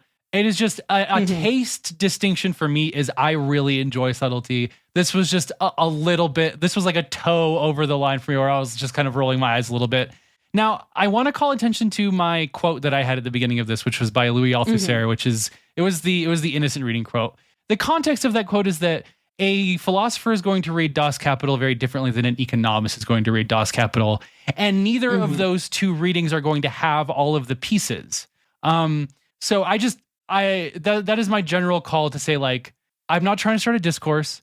I think this symbology is very fraught, and I thought it was weird to have it in here. I thought it was interesting to pull on that because I was thinking about audience, right? Like we talked about that this is from the Penguin teen imprint of Canada. And I was thinking, like you said, this may be baby's first. Yeah, this is for teen penguins, the little fluffy looking emperor guys. it's interesting to think about. This may be baby's first exposure to hammer and sickle. So I do want to say, I just want to talk about the symbolism of it all, which is, so the hammer and sickle, right? We all know where it comes from. The hammer is the city production and the sickle is the farmers. These are the two types of proletariat. They do lay it out in this book. They lay it out. They lay it out. However, Russia, the Soviet Republic, is the first mainstream example of a communist republic, and they are the ones who made this kind of a symbol of their ideology. You can see it in the worker and kolkhoz woman statue that was installed in the 30s from France. Thanks, France. But I do want to kind of say that there are variations of this that have happened throughout different communist regimes and communist ideology groups. I want to shout out the monument to party founding in North Korea, which is the hammer, sickle, and the brush, the calligraphy brush, because it's for the workers, the farmers, and the intellectuals. And what I think gets evoked a lot here is that the Communist Party that is being founded, the Populist Party, as the book promotes it, is one of workers of the city and farmers outside of it. Yeah, and that's something Qin Zheng actually calls out. He says anyone who earns a wage is a worker. Like, I thought that was really interesting. And they do this cool thing where, like, Wu Zhitin is like, people in the city don't actually know what farmers are like, which is one of the problems with what happened with Stalin's movements in the Ukraine and all those areas. We're not going to get into that, right? Well, and also the Cultural Revolution under Mao. Like, a lot of city intellectuals being sent in the country to do badly. Well, it's not time for my Maoist 15. That comes later. We'll get there. The Heartland Maoist, Alice herself. But what I want to say is that changes to this symbol is important, and I think something that is getting said very loudly right here is that this is what is being brought to the table currently, and we are missing that third, the intellectual. Say what you will about North Korea, I can say a lot of bad things, but the fact that they're like intellectuals are as important to our social construct as the labor that is produced by a factory worker is something that is important. And I think we'll see that played out because of the trifecta of the three of them. Like right now, it's like Iju has to kind of like, he's an intellectual, but he is only repeating that intellectualism that is coming from the Emperor through threat of the Warhammer. I think a Warhammer and a scythe is cool as fuck. That's the end of that thought. Well, no, I think that's a good point for you to make, because, I mean, one thing I do know about the history of the Communist Revolution in China is that the relationship with the intelligence, not the intelligentsia, that's not the word I want, but... That's a coffee.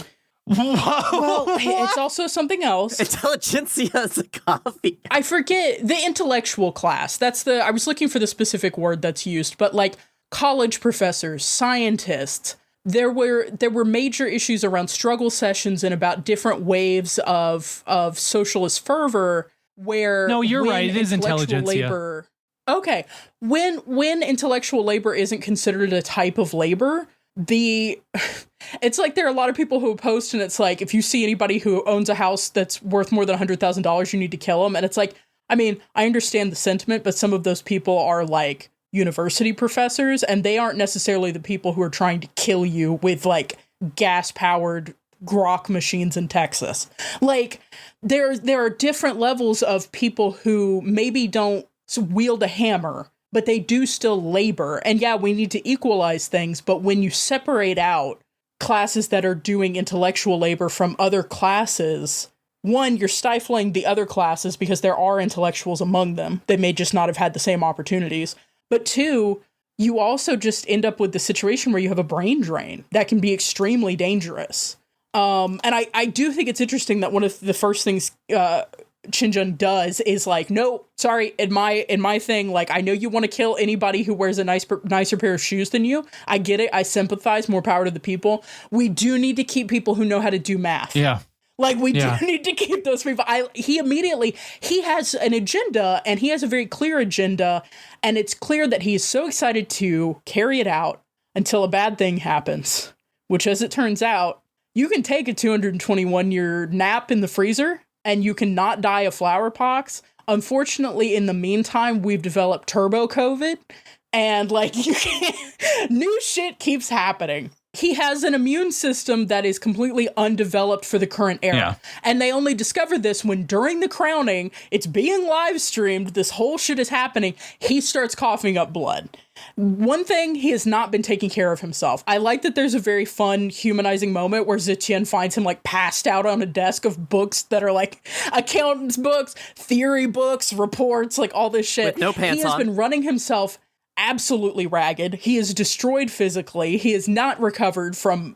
We find out later that when he was thawing, that wasn't like a perfect, miraculous process. Part of the reason he has to wear a mask on one side of his face is because he had some small strokes as he was thawing. Who else called this immediately when his face drooped? I didn't. I thought didn't maybe it was either. like flower pox literally melted his face. And I think that's what Zetian is supposed to have thought. And then it comes out later that it's like he had micro strokes. He had reactions to this. It turns out, unfortunately, that the Emperor, on the eve of completely executing perfect communism forever, is now a bubble boy. And he has to stay confined to a sterile space. Sort of like he was holding Zetian hostage in one room. But he has to figure out how to run a nation, not have the revolution either be completely quashed or spiral way out of his control from one room. And to be clear, this isn't the Jake Gyllenhaal movie Bubble Boy from 2008. No. It's like that. It's like that cut of Blade where they like have like the first third of Blade and then it starts being Morbius. Actually, like you start reading this and then like there's a little screen and it pops up and you actually end up watching Bubble Boy, which sucked. I think that was a controversial move. This is cool. Number one, because the ceremony itself is so just jingoistic, like they're giving speeches on ideology, but also they knew to have a 10-second delay. So they hide the fact as a broadcast error that he fell. Iju is so funny because Iju is simultaneously on some fucking like Stasi shit, but also tech support for the oldest young man in history. It's so fucking funny. We can cut this, not to dox Nico or anything, but I literally thought about Nico going to like a public meeting and like having every computer go down, and she's like in the Discord being like, every fucking thing is broken and I'm the only one who knows how to push a power button in this whole goddamn building. Like literally that. No, it's true. Without doing specifics, I do work in some areas where I will encounter the oldest fucking people in the world and I'm the only one who knows how to push a button. It is maddening. And me and Iju shaking hands. The labor. Can I do something unprecedented on the show? Controversially and bravely? You could caution yourself, counselor, but I'll allow it. No. I'm going to pee on the show. I'm going to take the microphone with me. No. What was that piss reference Nico made earlier about piss? Piss what was window. that? This is my piss window. Actually, you know what? No, I'm not going to do it. I'm going to cut that. Brother, this guy stinks! No, you built it up now. I'm going to talk about why, even though I haven't even fucking finished the book yet, my mech rating is going to be a 10. Oh, go for it. Yes, okay. This is the Brian metric. When you are not halfway through, but you know, but I know it's going to be a 10. So we learn that, actually, Alice kind of already talked about this earlier. When Qin Zheng detached the head of the Yellow Dragon, he became a little Hyakushiki running around. Yes, he did. He revealed that spirit metal doesn't really work the way that Zetian has been like kind of propagandized to think it does.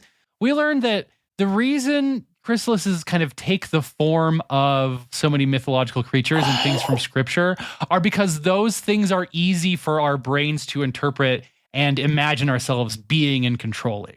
If you were somebody like, say, who had grown up in, I don't know, Greek myth, you might have one of those fucked up mechs from Mazinger instead. You know what I mean? Because that is culturally what you associate with being able to like inhabit. This shit whipped. And power, and yes. Iconic things. I thought a lot about the fact that it's like there were a lot of painters in the Byzantine Empire in the Middle Ages, and it's like mostly what you painted was religious scenes. And I'm imagining being one of those painters and somebody just hands you a blank canvas and goes, paint whatever you want. And that's the equivalent. Like, you get this huge heap of spirit metal that looks like nothing. It's a blob. And they're like, okay, make a chrysalis. And they're like, I don't fucking know what it should be. I'm gonna make Jesus from Bible. You know? Like, you have no ideas. So you make oh my God. And the dig on the headless warrior is so fucking funny. It's so funny. It's so fucking funny because he says probably the chrysalis started developing without a head because he didn't have like good control over it or good refinement, but it reminded him of the headless warrior, and so suddenly he was able to develop the idea and finish the chrysalis. And I was like, oh, that's so cool. Icon symbols. We've been so good about not just reading the book on the podcast. I am going to say a quote. Actually, this is my second one, so I've been the worst about that, actually. But anyway. Oh, don't worry. I have more quotes on my phone. I just haven't dropped them yet. Okay. You have always been the pilot of a vessel. You simply became accustomed to thinking of the cells that make up your body as yourself, even though you could lose much of those cells and still exist. Year in the shell, baby. Let's go. Yes, I have a sticky note in here that's like, this is the year of the shell. It's so good. Where is it? Yeah, you have always been the pilot of a vessel in all caps on the sticky note. Yeah, that solidified really a lot of things for me about my feelings about this book. Well, I love one of the things that this book does. We joked last time about it having a weapon triangle, and it does. It has the 5 traditional elements and like what they're strong against, what they're weak against. There's a very funny moment where Zichen realizes that she's never going to be a powerful Pokemon trainer if she can't memorize type matchups, and Qin Zheng must just have all these type matchups memorized, and it's incredibly funny. This book presents not only a cosmology, but almost it's a metaphysic. Biology. Yeah, metaphysics of chi and of these elements and of how they interact. And it is so fucking cool. Yes. It is a really cool way to look at sci-fi stuff through this lens. Like, ugh. So here's the big question mark that is going to carry me through the rest of this trilogy is a lot of what happens in this book is like, oh, it's actually sort of kind of science and a little alien technology or alien biology, as it may be.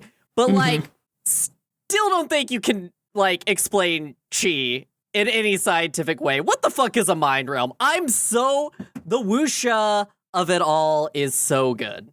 Also, one of my tiles just fell behind me. I did see that. I'm so glad you mentioned it because I was about to say... No, this was really cool to me because I was thinking about the fact that we still don't understand how the brain works. Yes. And hey, shout out to another piece of contemporary sci-fi, the Murderbot Diaries. It's thrown offhand in some world building that human or cloned human neural tissue is still used in some of the hardware architecture of transports and ships because it has to do a lot of complex equations, and there isn't a better medium. There is some shit that they can't figure out how to program. You just got to use what is available, even if you don't understand it.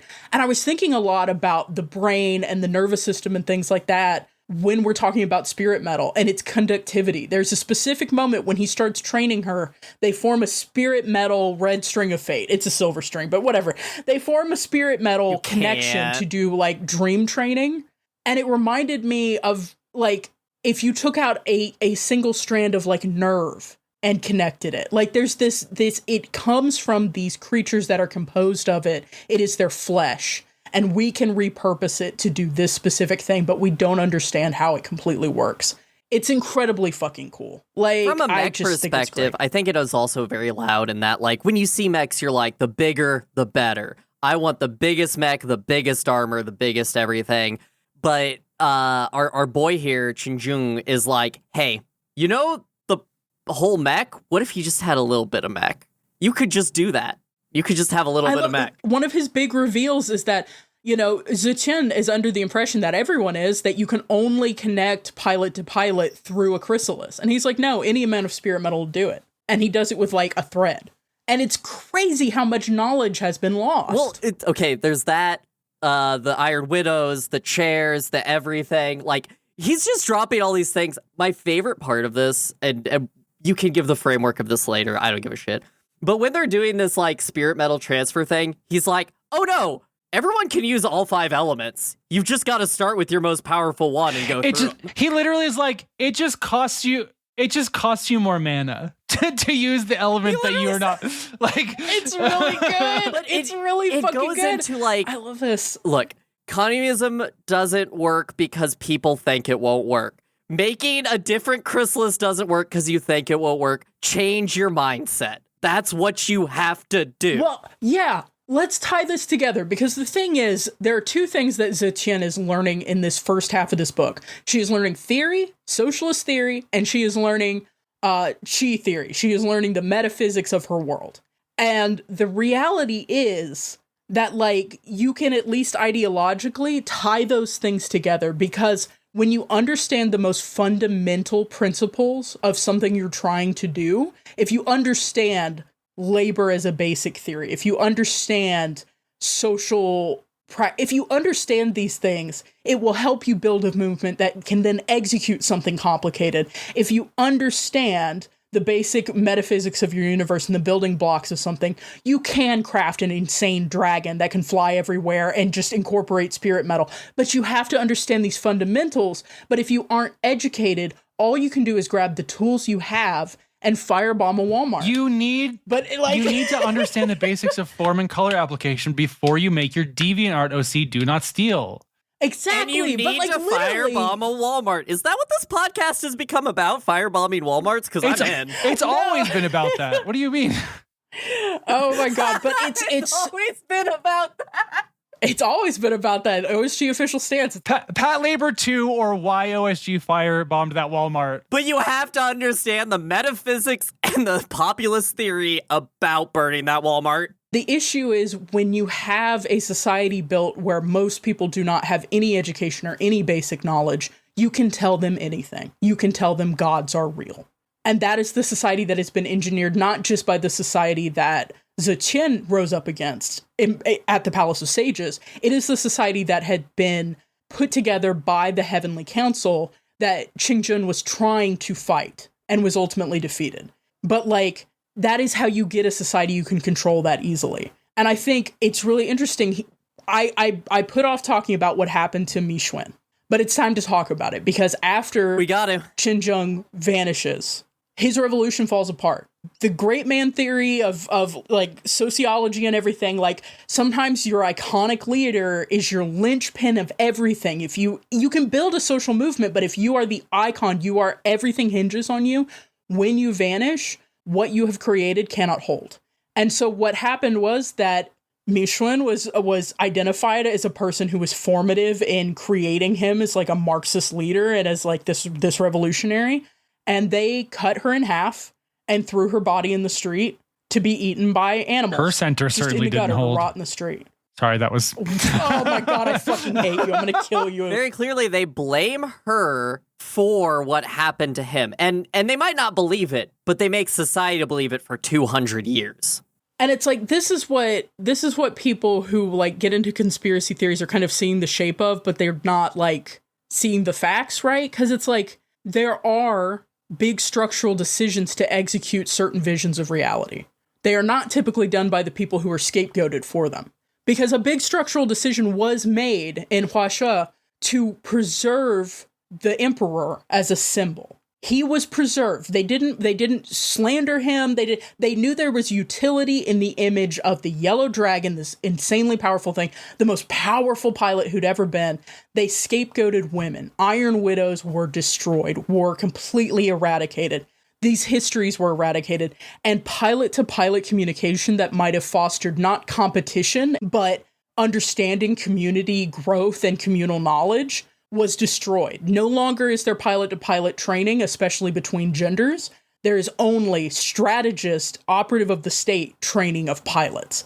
So these people who have this innate ability to seize control in a way that threatens any paradigm are now in the direct control of the paradigm, and no cross-group consciousness, no what's the word I'm looking for? Coalition building can be done between genders, classes, anything anymore. They're all pitted against each other. Well, and like, it's actually, I mean, actually Heavenly Tyrant hasn't touched on this much, but the strong implication of Iron Widow is that the situation going on with this planet is resource driven. And so it's possible that the Heavenly Court actually wants the war to continue because they're benefiting from all the spirit metal they're getting out of it. There's no reason to win. You need them to be able to reproduce and be harvested. You get 9 girls a year and as much spirit metal as you want. Of course you're going to keep that war going. And remember, you can legally own 10 women. Yeah, you can. Unfortunately, that is a stance that we've had. But continuing on, because we have to continue on, but Ichu has been up to some shit in the background, and in the foreground and in the midground, and sometimes while cross-dressing, and sometimes while doing other stuff. There is a reveal in which Yiji is going to go meet Yiji and is like, oh, Wu Jitian is just like, oh, that's just a handmaid. Wait a minute, they're a little tall. First off, the official uniform of the court is the Gao Estate's uniform from the last book, which I will now remind you is a pink skirt, buns, and cat ears. Cat ears are a part of the main uniform. That. Wanar, can you please take a look at the contract under uniforms? Wanar, can you please negotiate for different uniforms? She's on our side. She just adds a tail. That's all she does to reform it. I like it when Xiran pulls on anime tropes to have the pretty boy be the cross-dresser. Does get a little muddied with the essay implications that come up, and I didn't like that. Iju has hinted at the fact that his life operating in his father's house has been bad, and he's had to do some deeply morally compromised shit. What wasn't immediately apparent is that he was inducted into this situation as a young child, and the induction part was being offered around to people, to pedophiles in these business communities, because, as Iju points out, he is androgynous. He has a certain feminine appeal. And I think it's interesting here, these books are deeply concerned with gender and gender presentation, right? And one of the things we talked about with the first book is that this book is really interesting because it is doing stuff with the scholarly gender, but it's doing stuff with the scholarly gender presentation that is not just, oh, here's a very pretty man.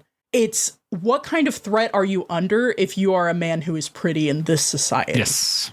And I think that is so interesting because we see the brutally enforced masculinity, even the over-exaggerated masculinity that was forced onto Shumen.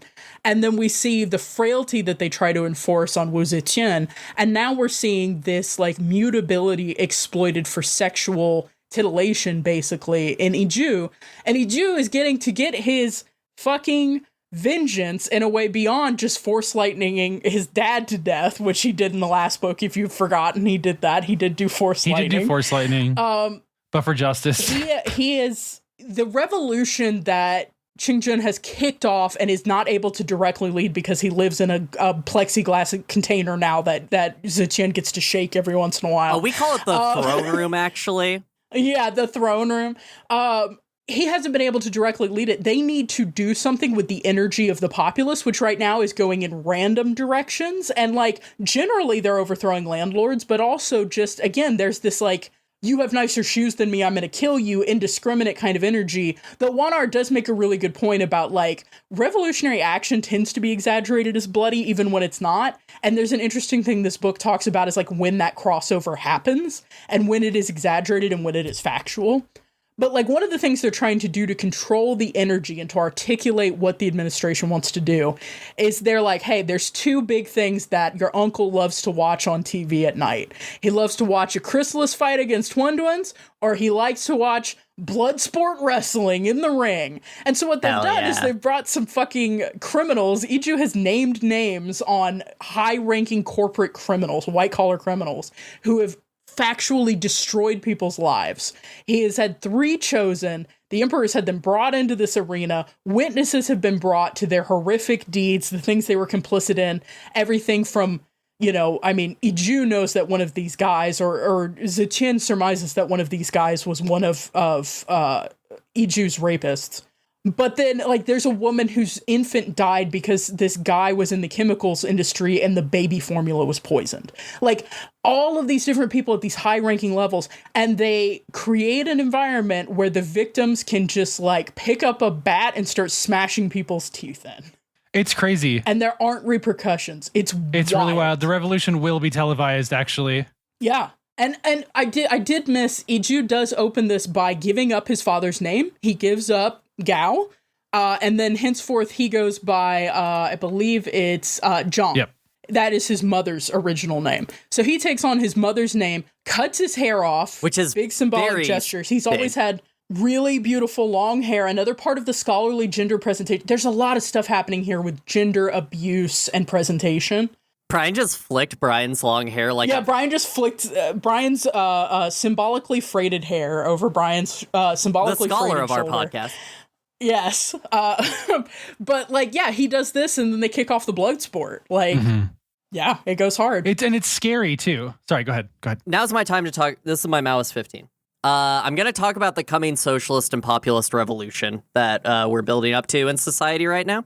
So I'm going to front load this. I am not a theorist. I don't read a lot of theory. I feel like theory only works if there's practice. I'm more of a practical activist, right? But I know enough about theory to talk about it. So the historical notes that we get pulled out from, I know we've been saying Marxism a lot, and that might evoke for the readers that we're talking about the Marxist revolution, but Marxism isn't ideal. So I'm going to use the word Maoist for this because Maoism is an application of Marxism in the Chinese diaspora. So this is... Well, in the Chinese state, not the diaspora necessarily. Yeah. The Chinese state. So, no, you're good. I just wanted to be clear. Thank you. So the public beatings are of those complacent in the old system. And this is something that you already brought up, Nico, struggle sessions or denunciation rounds. These were real. This is something that happened in actually most forming communist states. Cuba had some of these.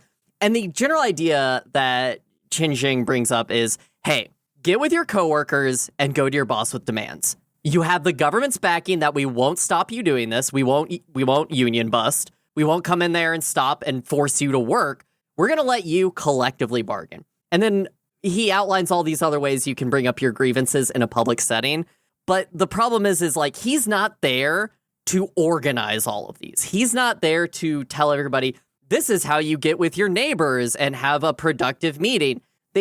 Xiran has some call outs about how like some local organizers are repeating things and they seem not sure of what they're repeating, but it's more of a like, well, this is what we're doing now. But this one is very much like explicitly, it's in the biggest stadium in the biggest city. The emperor is in attendance watching this. And the emperor's soldiers are there. And this is happening with the explicit permission of the state. And that's what's powerful here, right? We have this. We have the populism works up until a certain point, right? Populism works when people get together and people talk and they start to make changes. And it works when you get a populist in power. Where it doesn't work is where the systems that are in place push against that in ways that destabilize the populist movement. How this is usually done is by making infighting between different people.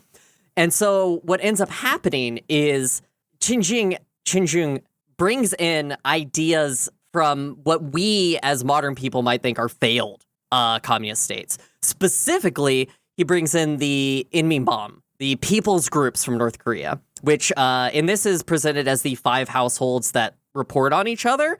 But this is a real thing that they really do in North Korea. And this is how you can whiplash from a populist movement into something worse. Authoritarian. Very authoritarian, very quickly, if you don't do it correctly. If you let people's innate yearning for violence, which I think this really evokes, is like, really, don't you just want to punch the guy that's making your life miserable just once? And how that can quickly turn into, don't you want to just kill that guy? And, you know, it's balancing that line, right? Yeah, I think there's a great quote I want to pull out here. And I've been thinking about it, too, because for those unaware, I've been on a big medieval kick. And I've been studying recently peasant uprisings.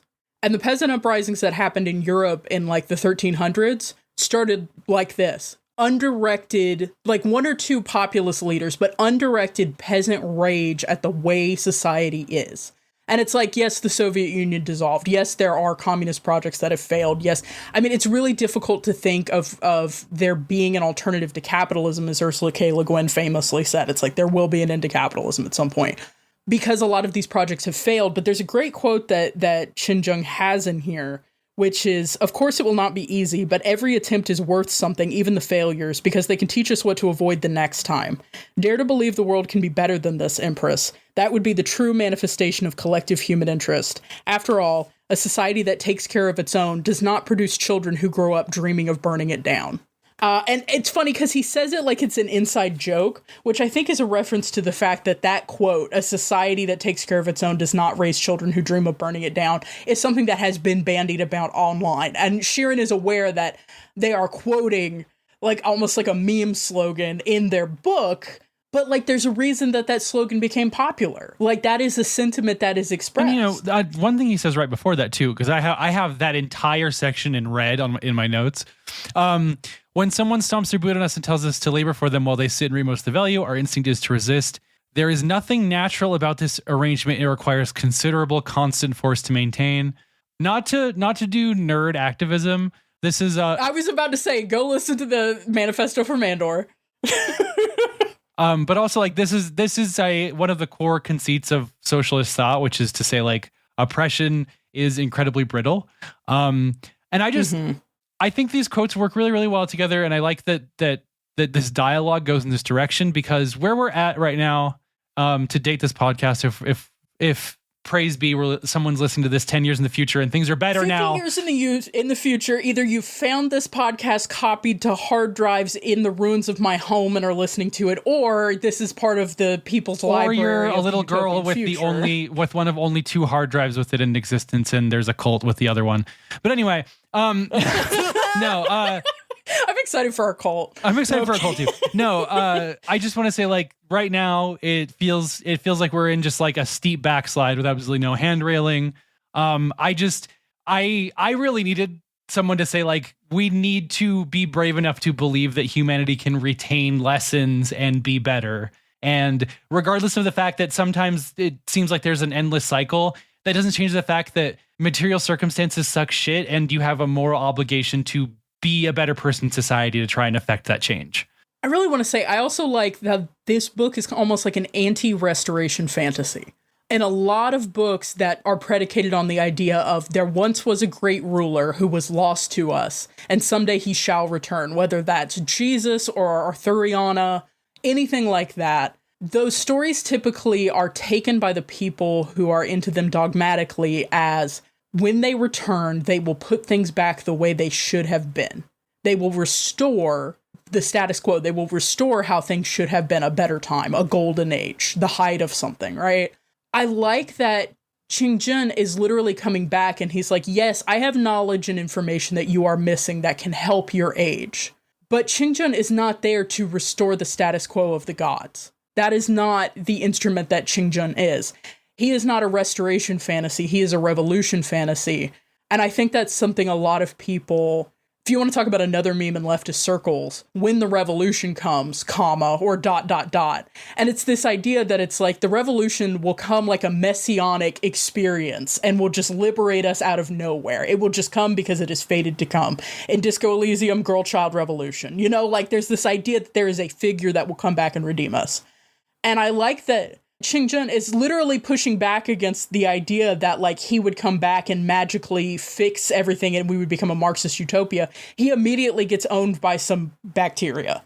Like, there is no Messiah that will save you. You have to build this movement. You have to understand this. And it is a project that is continually being built.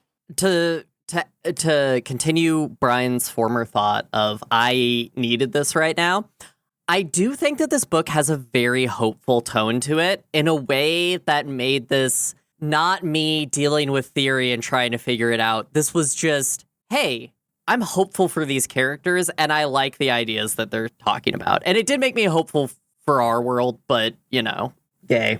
Yeah, and I think that this isn't a bad way. If this is baby's first Marxism, if this is your first exposure to this idea, or if you have these books on your shelf and at some point your kids or your nephews and nieces or whatever, like, encounter these books, this is not a bad way to enter it. It really isn't, because you care about these characters and if this is your first, a lot of ideas. Totally. If this is your first time seeing some of these thoughts, like, don't let it flounder. Please let that blossom, because regardless of the fact that, like, a lot of the background stuff that you're going to end up running into if you try to, like, get into reading some of these things is, like, a lot of the big names are French and there's a lot of baggage with that. There are incredibly valuable insights to be gained from looking further into the history of people thinking about this stuff. Yeah, and I think it matters that Xiran did not cite a French person in the front of this book. And right? I There are have different twice thinkers. already so far. That's just I am cursed. Anyway, sorry, go on. But you have post-colonial training. It's like you said. And I also want to say, people who read theory will tell you that you haven't read enough theory.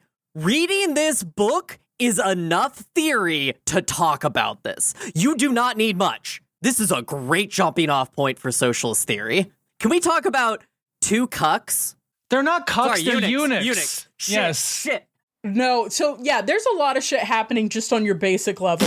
It's so basic to get your balls cut off, honestly. Yeah, no, but like all of this is happening, and one of the first encounters that Zetienne has with like trying to control populist, a burst of populist energy, is Zetienne is like, listen, my stupid dipshit emperor, Sima Yi, she says, Sima Yi, my stupid dipshit emperor has gotten himself stuck in a bubble boy situation, as we've all seen from this VHS that the gods left for us. He's gotten himself stuck in there, but there's no fucking reason that I can't go to the front lines and help hold down the Han frontier. I just need the equivalent of a concubine pilot. And again, we're running into that gender issue of needing to save face. She cannot be in a cockpit with one. First of all, we have not invented pilot homosexuality. These are frontiers that have not yet been explored. Wait, I have a quote. For some reason, the thought of the two of them makes me wonder something else. If Qilu and I can successfully connect into a dream realm, what's stopping two people of the same gender from piloting a chrysalis together? I can't see a technical reason it wouldn't work, but I can't find any easy excuse to test it either. Chrysalises aren't things to be activated on a whim. They always carry danger, blah, blah, blah, blah, blah, blah, blah. I don't want to risk any more girls' lives, and male pilots would sooner let themselves be crushed by a Huandan than pilot with another boy. Say it out loud, Xiran. Homophobia is holding back People the war. people and Studio Trigger, I'm including you and people, should give Darling in the Franxx another chance. Anyway. But like, there's gender stuff happening here, but the conclusion that they come to is like, listen, we got to go to the no problems pilot pool that we can yank people out of because they're disposable, and we're just gonna get you some guys and cut their dicks off. And Zetienne says, hey, what pool? And they're like, oh, prisoners. No one cares about prisoners, do they? Loud sound of shiming in the distance. But it's like extremely loud shimmy. It's underwater, so it's like. Okay. So yeah, just he's in the bubbler. To put us on a couple of pair of legs here, we're going to the Tianlao, which is a big super prison. She recruits a couple of this is Iron Widow level pacing that happens here. This happens very quickly. Like there's a Marxist power fantasy happening where the world is contriving itself into the perfect shape for this revolution to happen. The first two people that Zetienne talks to at this prison are like perfect to be batteries for the nine-tailed fox. By the way, the nine-tailed fox is back. No, not quite. She meets one person. Oh, and then the next one's later. You're right. This is a conversation that I've been hearing mostly where I am around marijuana legalization. Hey, if weed is legal now, shouldn't we release everyone who was arrested on weed possession charges? You would think. And just crickets, right? And so one of the things that comes up, they're going to the prison, they're going to get some boys to cut their dicks off, to turn them into eunuchs, to put them in the whole thing. Classic. And I mentioned Dick specifically. I know what it means to become a eunuch, but she specifically says they would need to sit down to pee. Everything's gone. This is not a penile sparing eunuch situation. But anyway, they've just got a mound with your friends. Yeah. But like, they're going to prison. They're going to get an unproblematic guy that they can kill with no problems faced. They've done a spirit pressure survey. Oops, the first person they found was a political dissenter from the previous regime. Now, unfortunately, he has really good spirit pressure, so we kind of need to use him. But, like, he shouldn't still be in prison, should he? We destroyed the regime that he was protesting. Like, he should have been released, right? And that's so Qin Zheng, on, like, 5 Red Bulls, sits up out of a pile of papers with one stuck to his face and goes, shit, I forgot to pardon all of the previous political prisoners. Yes, that pretty much does happen. There's an earlier scene where he's like, where she's like, I think we should have female pilots, and also we should stop feet binding. And he's like, okay, it's done. And she's like, that's it? And he's like, yeah, we need to just do these things. Why would we wait? He has a really good thing. She is like, well, it has to be incremental, right? And he's like, no, when you have power, you can just do shit. And she's like, what? Because she's never had power. It's really great. He has a really snappy little quote about wielding power. But yeah, so they go to the prison. They find this political prisoner. He's got great spirit pressure. And he goes, listen, I've already deduced that the only reason you would be here looking for someone with high spirit pressure and wanting to cut their dick off is because you need a disposable pilot for the Empress. I'm down. But, sorry, you have to liberate all people, okay? I'm gonna cut my dick off. You gotta liberate read everybody. one book. We haven't heard a lot from this character, and I want to point out something. I don't know if this is going to be important, to be clear, but right now it piqued my it set off a ding. It set off a dinger in my head. I don't know what that means. It set off a dinger in my head. He does not say people. He just says voiceless. Who else do we know that might be considered voiceless in this conflict? The Huan. Does the subaltern speak? Does the Huan speak? Look, by the end of this, we're gonna get an endorsement of veganism, but we're not ready for that part of this podcast yet. We're not ready for that part yet. Now, open your book to the part that just plays Oakja. Yeah. No, but I do want to say we do the cool ass thing where he is behind one-way glass and he knows she's back there. It's really good. Like, it's really good. So he is really cool. But I wanted to point this out because the second pilot that she chooses, mostly for like road tripping, for her road dog, is just a guy who was part of literally some some dude. It's so good. He's some dude. I had to like dig for his name. His name is Fong Xiaobao, and he's just like somebody. And then the one that matters is Di Renjia. So he's the one that she finds, and she's like, she goes and has that conversation at his request with Qin Zheng to be like, hey, we should pardon everybody who was arrested on political charges, shouldn't we? And he's like, yeah, no problem. And she's like, and I got this pardon done like the day after the guy that I'm going to put in the other cockpit would have been. Like, he should have been pardoned, but I need him, so he is getting his dick cut off and he is being put in this thing with me. Like, it's rough. But I like that it's complicated. It's messy. It's bad. There is no clean use of power. He's the opposite of the dude who goes to the protest to get together with the leftist girl. He's like, I am all theory, no sex. And let's talk about sex. Hey, it's time to talk about how is Babby formed. Wait, before then, I do fuck everything with the baby plot. I hate men. Sorry, I hate the gods. I do really enjoy gender note. The fact that it's not a problem that all of these female female consorts are just getting fucked all the time, but like, God forbid a man with his dick is anywhere near a woman, he's just gonna fuck her. We've got to chop that shit off. I love when Qin Zheng just has those moments of like real repressed thinking. I agree that it's repressed thinking. I'm not sure it's so literal as if he has a dick, he's going to fuck her. I think it is literally an optics and imagery thing. It's a specific form of cultural propriety, like regardless of whether or not they have sex. Hey, they're having to do a lot of this right now. And for all honestly, it seems like to me, for all he cares, they could have sex. Just nobody's allowed to see. Yeah. But like, which includes him in the spirit realm, which is the problem. Yes.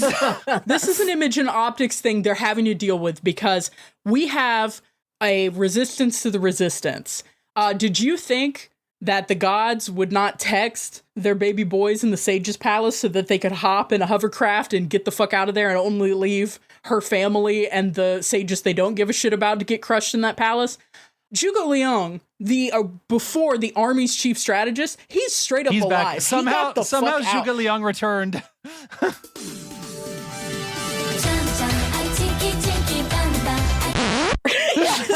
He saw the yellow dragon and he said, vibes are off. Yeah. I'm out of here. And so he didn't die, and he is leading a resistance, and this resistance is the status quo. They have the old flag. They're like, hey, everybody, I know you're having fun killing your landlord, but men, don't you think things are getting a little... I want the word that the Pope used, that Italian slur. Anyway, don't you think it's getting a little queer out there? Don't you think it's getting a little that is basically his out energy there? I I really want to skip skip and hop past this unless you guys have something really important just to say that like I just want to fold it in really quick because it folds into the pregnancy plot. So the resistance to the resistance is playing on optics. Fuck counter-revolutionaries. I just want to put that in real quick. Fuck counter-revolutionaries. But like whenever you have a leftist uprising, you do have typically a traditionalist reaction to that. And the traditionalists appeal to people's sense of like, listen, economics is separate from your family and your faith and these things that are cultural markers. And we need to preserve certain things of this. So they are appealing to the regressive cultural attitudes in this populace that's being whipped into like an economic and socialist and like material fervor. And so they're trying to appeal to this. And so Sima Yi, being the worst man on earth, is here with his ideas. And he's like, hey, we got to answer these like traditionalist issues. We have to appease the traditionalists. You got to get pregnant. OK, you married him. That's great. But you're supposed to be the mother of the nation. You can either fight, and she does a little fighting, and he's like, it's still not sufficient. People are characterizing you in a way that you are poisoning the mind of the emperor. You have to start conforming to traditional feminine virtues, which means you need to get pregnant ASAP. And of course, Zetienne is a huge fan of conforming to, she's like, no, you are not getting me fucking pregnant. I do not want to get pregnant. They are having to do a whole bunch of gender shit happening here that is just part of the optics and specifically trying to pretend that she will get pregnant. And no, so what happens is at first she's like, they want me to get pregnant. So this is originally her excuse for going to battle. And then after the battle, they're like, okay, well, now you got to get pregnant. And that's when actually Yizhe comes up with the plot that says, why don't we have a fake pregnancy that ends in a miscarriage?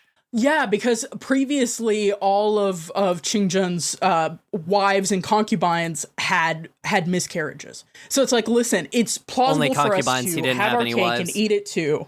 Yeah, it's possible for us to have our cake and eat it too. We can put on this presentation. You don't have to get pregnant. And we can just say, oh my God, I can't believe they made this so stressful for our emperor. His empress miscarried, you know? And so that's how they're working that angle. I think it also says a lot that Sima Yi, we know where he's going to come from this, but Qin Zheng also finds the path of least resistance to be the woman doing something that she doesn't want to do. And this comes up so many times, and Iju is the only one who's like, we could do something different, right? And they're like, oh yeah, we didn't even think we could do something different. We just wanted to get her pregnant because that's how politics work. Yeah, but I mean, I think this is interesting because, like, there's the very famous poster that's like, men and boys, the revolution begins in the sink. Because it's talking about, it's like, you cannot go out and preach in the streets about how labor should be restructured if you are not willing to restructure the labor within your home. This is something that happens a lot in leftist circles. You will see a lot of, like, ostensibly progressive people who will have really regressive gender approaches, same with race, same with ability. You will run into people who have the right theoretical orientation, maybe something similar to you, but they don't like that you're queer. They don't like that you're black. They don't want to build a coalition with you because of this. Or they are willing to subordinate and destroy your interests, your particular things that you need out of the revolution in service of a bigger revolution. You know, the means justify the end. So it's like, well, what if there are no ends? We only have means. And so the Qin Zheng specifically is a figure, and I think we've been trying to get at this, who is willing to subordinate the feminist struggle to the socialist struggle, because in his mind, one, they are the same struggle, so shut up. You don't have specific things that you need addressed. And two, when we achieve the socialist revolution, things will be better for you anyway. So then you won't have anything to complain about. And so he ends up falling into regressive, he ends up siding with Sima Yi, the most conservative person in this little council, because it is, like you said, Alice, it's politically expedient. And he's about efficiency. Before we get too far away from the counter-revolutionaries, I do have another quote for this that I want to talk about. Qin Zheng. Anyhow, the solidarity among the owning class transcends borders, and they tolerate no challenge. So I, too, transcended the borders. Wu Zhitin. You're saying the other 6 nations forced you to conquer them? Qin Zheng. Yes, when they refused to coexist with me, he says, with no trace of irony. Do you understand what a revolution is? A revolution is always a tragedy, a destructive force unleashed by those stripped of every last option for peace. There's not a revolutionary in history who doesn't wish they could have gotten what they wanted within the world order they knew. But you cannot reform a system designed to keep power out of your hands. I learned this lesson long ago, so have faith in my judgment. It's true. That's it. Yeah, it's That's just my thought tough. on that. But yeah, so all of this actually precipitates the first deployment in a chrysalis for our Empress. And hey, here's the thing. We already saw she can't drive the yellow dragon on her own. One, that thing, it handles like a whale. It's a dragon, but it handles like a whale. It's a brick. You can't drive. She needs something more maneuverable, more sprightly, and they got a perfectly good chrysalis just sitting around. It's the return of our friend, the nine-tailed fox. Let's go! Presumably, they've power washed the boy blood out of it. Boy blood. And they've gone, it's all ready for you and a eunuch, milady. Let's get to the Han frontier. Let's have a beach episode. And let's finally, after all of this human political discussion, how are the Hunduans doing? How are they doing over there? Bad. Hey, I just to be the Mecha podcast for a hot second. The whale bird is my guy. That illustration was my favorite of the illustrations. That thing looks so cool. I love Round. I love the whale bird. Fucking rips. It looks It's so fucking cool. I'm sad that it takes such a massive L here. I mean, it does okay. It just like it from ours and Zetian's point of view, it's a bumbling idiot in this fight. So that sucks. But I love how it looks in that illustration. Yeah, Zetian has a moment of panic because she's been learning all about class consciousness. She's been having her consciousness raised, to use the vernacular. Like, she's learning about connecting people. The subaltern is here. Zetian seems to be the only one who gives a shit about the Hunduans, and the fact that literally Qin Zheng has repeatedly said, yeah, obviously there's some kind of weird emotional thing going on, and yes, I'm aware that we were not the original occupants of this land. It doesn't fucking matter. This is our land. We need to keep it. We'll finish the war and we'll defeat the gods, and this will just be our home planet. It doesn't matter who we've dispossessed. And Zetian is like, I'm haunted by the voice of the Metal Emperor who cried out in my head that humans were the scourge of the galaxy. What are we doing here? She goes out to the Han frontier to, with cameras rolling, prove that she is big lady on campus. She doesn't need to get pregnant. She's in the war. Everyone cares about the war. So she goes to the Han frontier, which is like a stretch of beach between the wall and the deep ocean. You guys ever seen the end of the Great Wall when it hits the ocean? Just kind of like stops like 20 feet from the water. It's pretty cool. So she goes to that specific location, 20 feet from the water, and is like, we have to fight them here. We will fight them on the beaches. We will fight them on the beaches. But she goes out there, and unfortunately, she discovers that, like, she doesn't want to kill the Hunduans. And the cameras are rolling. This can't look bad. So she starts evading and everything, and eventually she just goes into the ocean where the camera drones can't follow and is trying to sort her shit out. And she is feeling that the Hunduans are responding to her emotional, her internal expressions of despair. Her going, I don't want to fight you. We don't need to fight. They stop fighting her. They stop trying to burrow into her cockpit. They're just on her. And there is a like empathetic exchange of just raw emotions because they aren't as articulate as the larger Hunduans. But she's trying. Very, very specifically, she is trying. She's trying, and she got a form of response. Is what's happening here. Yeah. Unfortunately, again, there's just camera drones on the surface going, where'd the Empress go? And the Han Frontier strategist is like, I think, dude, she's going to die, or she's going to let them have the Han Frontier. So he deploys another pilot and another chrysalis. This is the whale bird. This is the #1 baby boy. This is the #1 icon. It's a whale with wings. When it transforms, it's a whale with wings with legs. Yes. I love him. So good. It's got 2 morning stars. Yes! Yeah, and it wades in there to just start cracking heads like, oh shit, Empress Zetian. And she has to do some bluster about, this was my secret strategy taught to me by the Emperor. It wasn't me having a panic attack. It's like, on one hand, who's going to buy that? On the other hand, people are conditioned to get on their knees and say, may the Empress live for 1,000 years whenever she walks by. So like, I guess I get it. Yeah. Every time they said 1,000 years, I cheered it in my home. I said, may the Emperor live for 1,000 years. I do like he gets to live for 10,000 years. She only gets to live for 1,000. But yeah, so she has this battle, and the ultimate outcome of this battle is eventually they come up with a different pregnancy plot, but also... Yes. I got Brian with that one, and that's who it was for. 1 woman per 1,000 years. That's per 1,000 years. That's the promise of the Emperor. You are legally allowed to own 10,000 No, women. it's 10 women over the course of 10,000 years. 1 woman per 1,000 years. That's the mandate of heaven too. listen, if you break it, you're just not going to have one for the rest of the 1,000 years. You have to make her last. It's awful. But yeah, so this battle happens. She is able to eventually shred enough Wunduans that everyone's like, well, yeah, you had me in the first half in my misogyny, I'm not gonna lie, but in the second half you did shred a bunch of Wunduans, so I don't know. And Qin Zheng announces that he's like, hey, it's time to do big progressivism here. More female drone pilots. He says it's time to conscript women. So quick. If you're not reading along and you didn't read or haven't listened to the first episode or whatever, and maybe you need a reminder, the nine-tailed fox, which is the mech that Zetian is in for this, is obviously a nine-tailed fox, but also each tail can turn into a big lance. And I just think that is so cool. I'm so glad our boy is back. Just saying, I'm happy to see him. It's so back. I love the nine-tailed fox. Is this the part where she uses her new knowledge of chi to make the nine-tailed fox slightly different, or am I remembering this? Well, she makes it waterproof. She gives it a metal edge. No, she gives it a metal edge. She does make it waterproof, but when she first gets in it, the metal chi gives it this sharp lining, which is really cool. She is learning to channel some of it. It tends to just be tied to her emotions. I'm interested to see where the theory versus emotions thing goes here, especially in regards to gender. We'll see where this goes. But yeah, so Qin Zheng's like, honey, I made your favorite, more Iron Widows. And Zetian's like, I didn't want them to be conscripted though. I think I read Exile and Pride by Eli Clare, and he said something about not just slapping a pride flag sticker on an AK-47.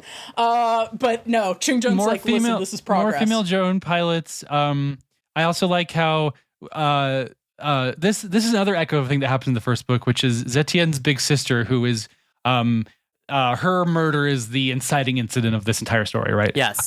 She comes to Zetian in a dream, and she basically is like, listen, you're doing first and second wave feminism right now, and it fucking sucks. So I think you need to just pump the brakes. I need you to do third wave feminism, and if we can, trans inclusive fourth wave feminism, baby. Okay? JJ, referred to as big sister. JJ puts her hand over my shoulder, then presses a kiss to my head. The way to free women isn't by demanding they adapt to the traits men are praised for. Please remember that, Tian. Fuck! And I mean, that's basically where we leave off, right? She has like a ceremony where she gets somebody with big spirit pressure and gives them a rank, and she's like, oh, this is going in a direction. Yeah, the first female countess, I believe, very minor spoilers, that is going to be the pilot of the Plum Blossom Deer. That oh my God, I'm so excited. In the front of the book. It looks really cool. I will say two things we haven't really touched on. I just want to look at them real quick. One, as the lessons between Zetian and Qin Zheng continue, she finally starts getting bleed of his memories.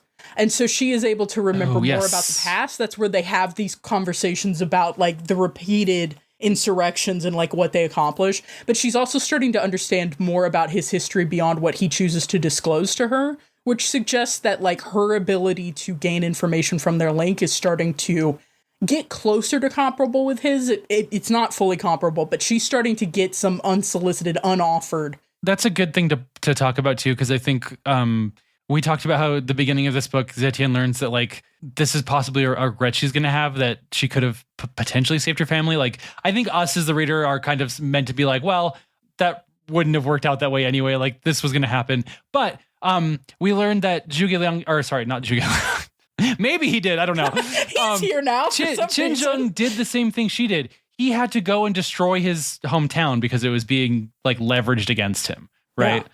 And hey, another big shout out to Baruch Cormoran fans. You finished the first book, let no one hold any leverage over you. Anyway, they're getting more bleed. The other thing I wanted to bring up is that throughout this, they are trying to figure out. Oh yeah, this is what I wanted to bring up. How they can hunt down the gods. Yeah, they're trying to figure out how they can hunt down the gods. They're pulling together historical information. Qin Zheng is a fucking he has a photographic memory, because of course he does. He's a fucking anime protagonist. I forgot about the whole plot completely. But what if cue Ocean's 11 music, what if we had a man on the inside? And what if we still had his right kidney right here? There is so much horseshit that is coming together to do this plot to track down the gods. Two vital things. One, we still have Shumin's kidney on Earth, and he is in a middle-aged woman. Excuse me, old lady peasant. It's your empress. Can I smell your kidney, please? Normal things to ask. Because it pays off on something from the original, which is prisoners have their organs taken out because why not, right? Forcible organ donation. What the fuck, old world. But also that by being near things that have a Qi sense of Li Shimin, she can evoke that and pinpoint him wherever he's at. And we do this also with his room where the murders happened? Yeah, there's a couple times where she is able to kind of access his memories or his chi or whatever and has a really visceral... What she's trying to do is almost train herself like a bloodhound. She needs to be able to detect where he is because they're trying to figure out the rough position of the Heavenly Court because apparently it fully orbits the planet every 48 hours. That thing is booking it. It's just cruising. So trying to get a fix on it, it's going to be very difficult, but it will really help if they can get a fix on Shimin's Qi, if they can identify his spirit presence. The other thing they need is math. And so they pull in, it's dyke time, baby. We got butches in this now. Previously, Wu Zetian was the butchest person that Chung on Twitter could take without getting scared. Now, we have the dyke older sister of Iju, Taiping.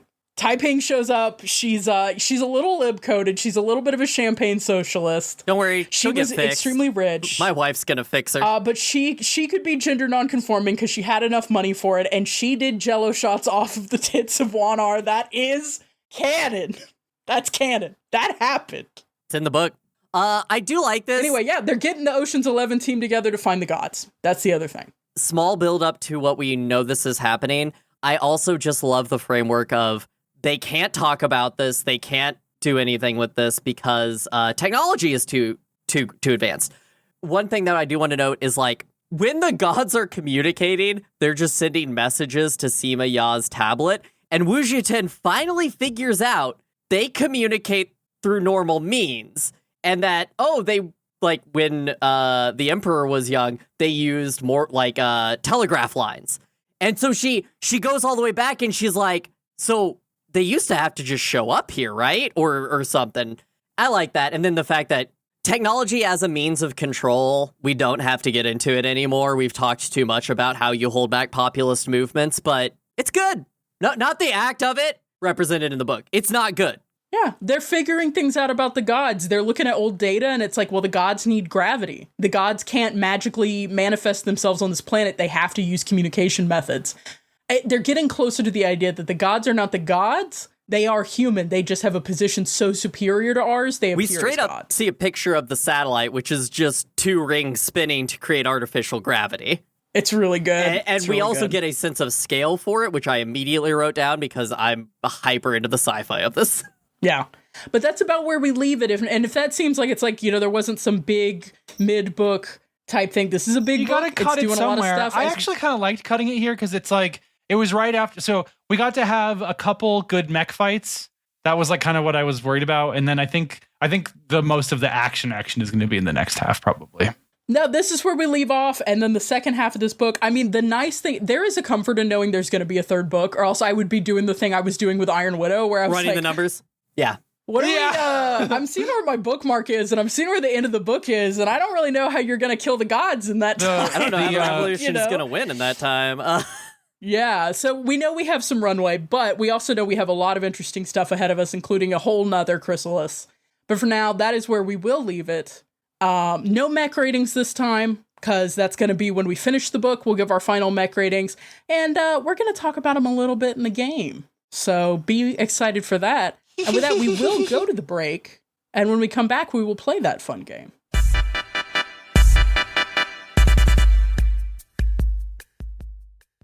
Hey guys, Alice here. Thanks for listening to On the Shoulders of Giants. We're really happy you're here, but if you know anybody who might be interested, we'd love if you share our work with them. If you are enjoying what we're doing, maybe send us a message, or what would really help us out is if you leave a review online. Really, a lot of the algorithms will push people down if they don't have reviews, so it really helps if you just go and write something on the internet. Heck, we might even read one on the podcast if it's really nice and makes our hearts go doki doki.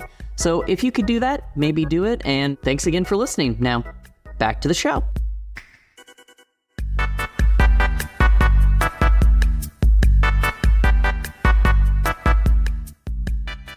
Welcome back from the break. It's time to introduce the game. Comrades. This game's title is Smash or Pass, the Corpses of Our Fallen Enemies. Oh, jeez.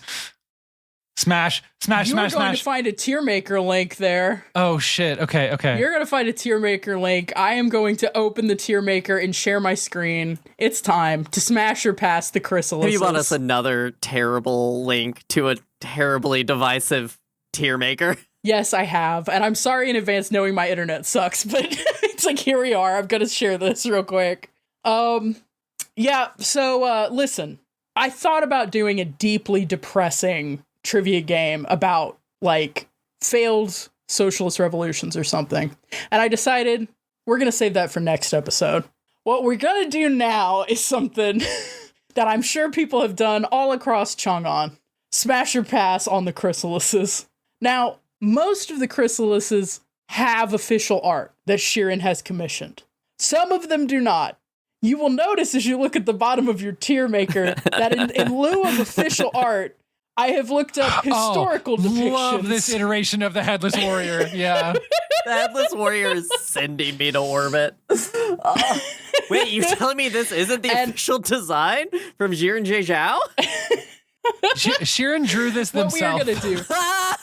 Yeah, they did. They did draw that.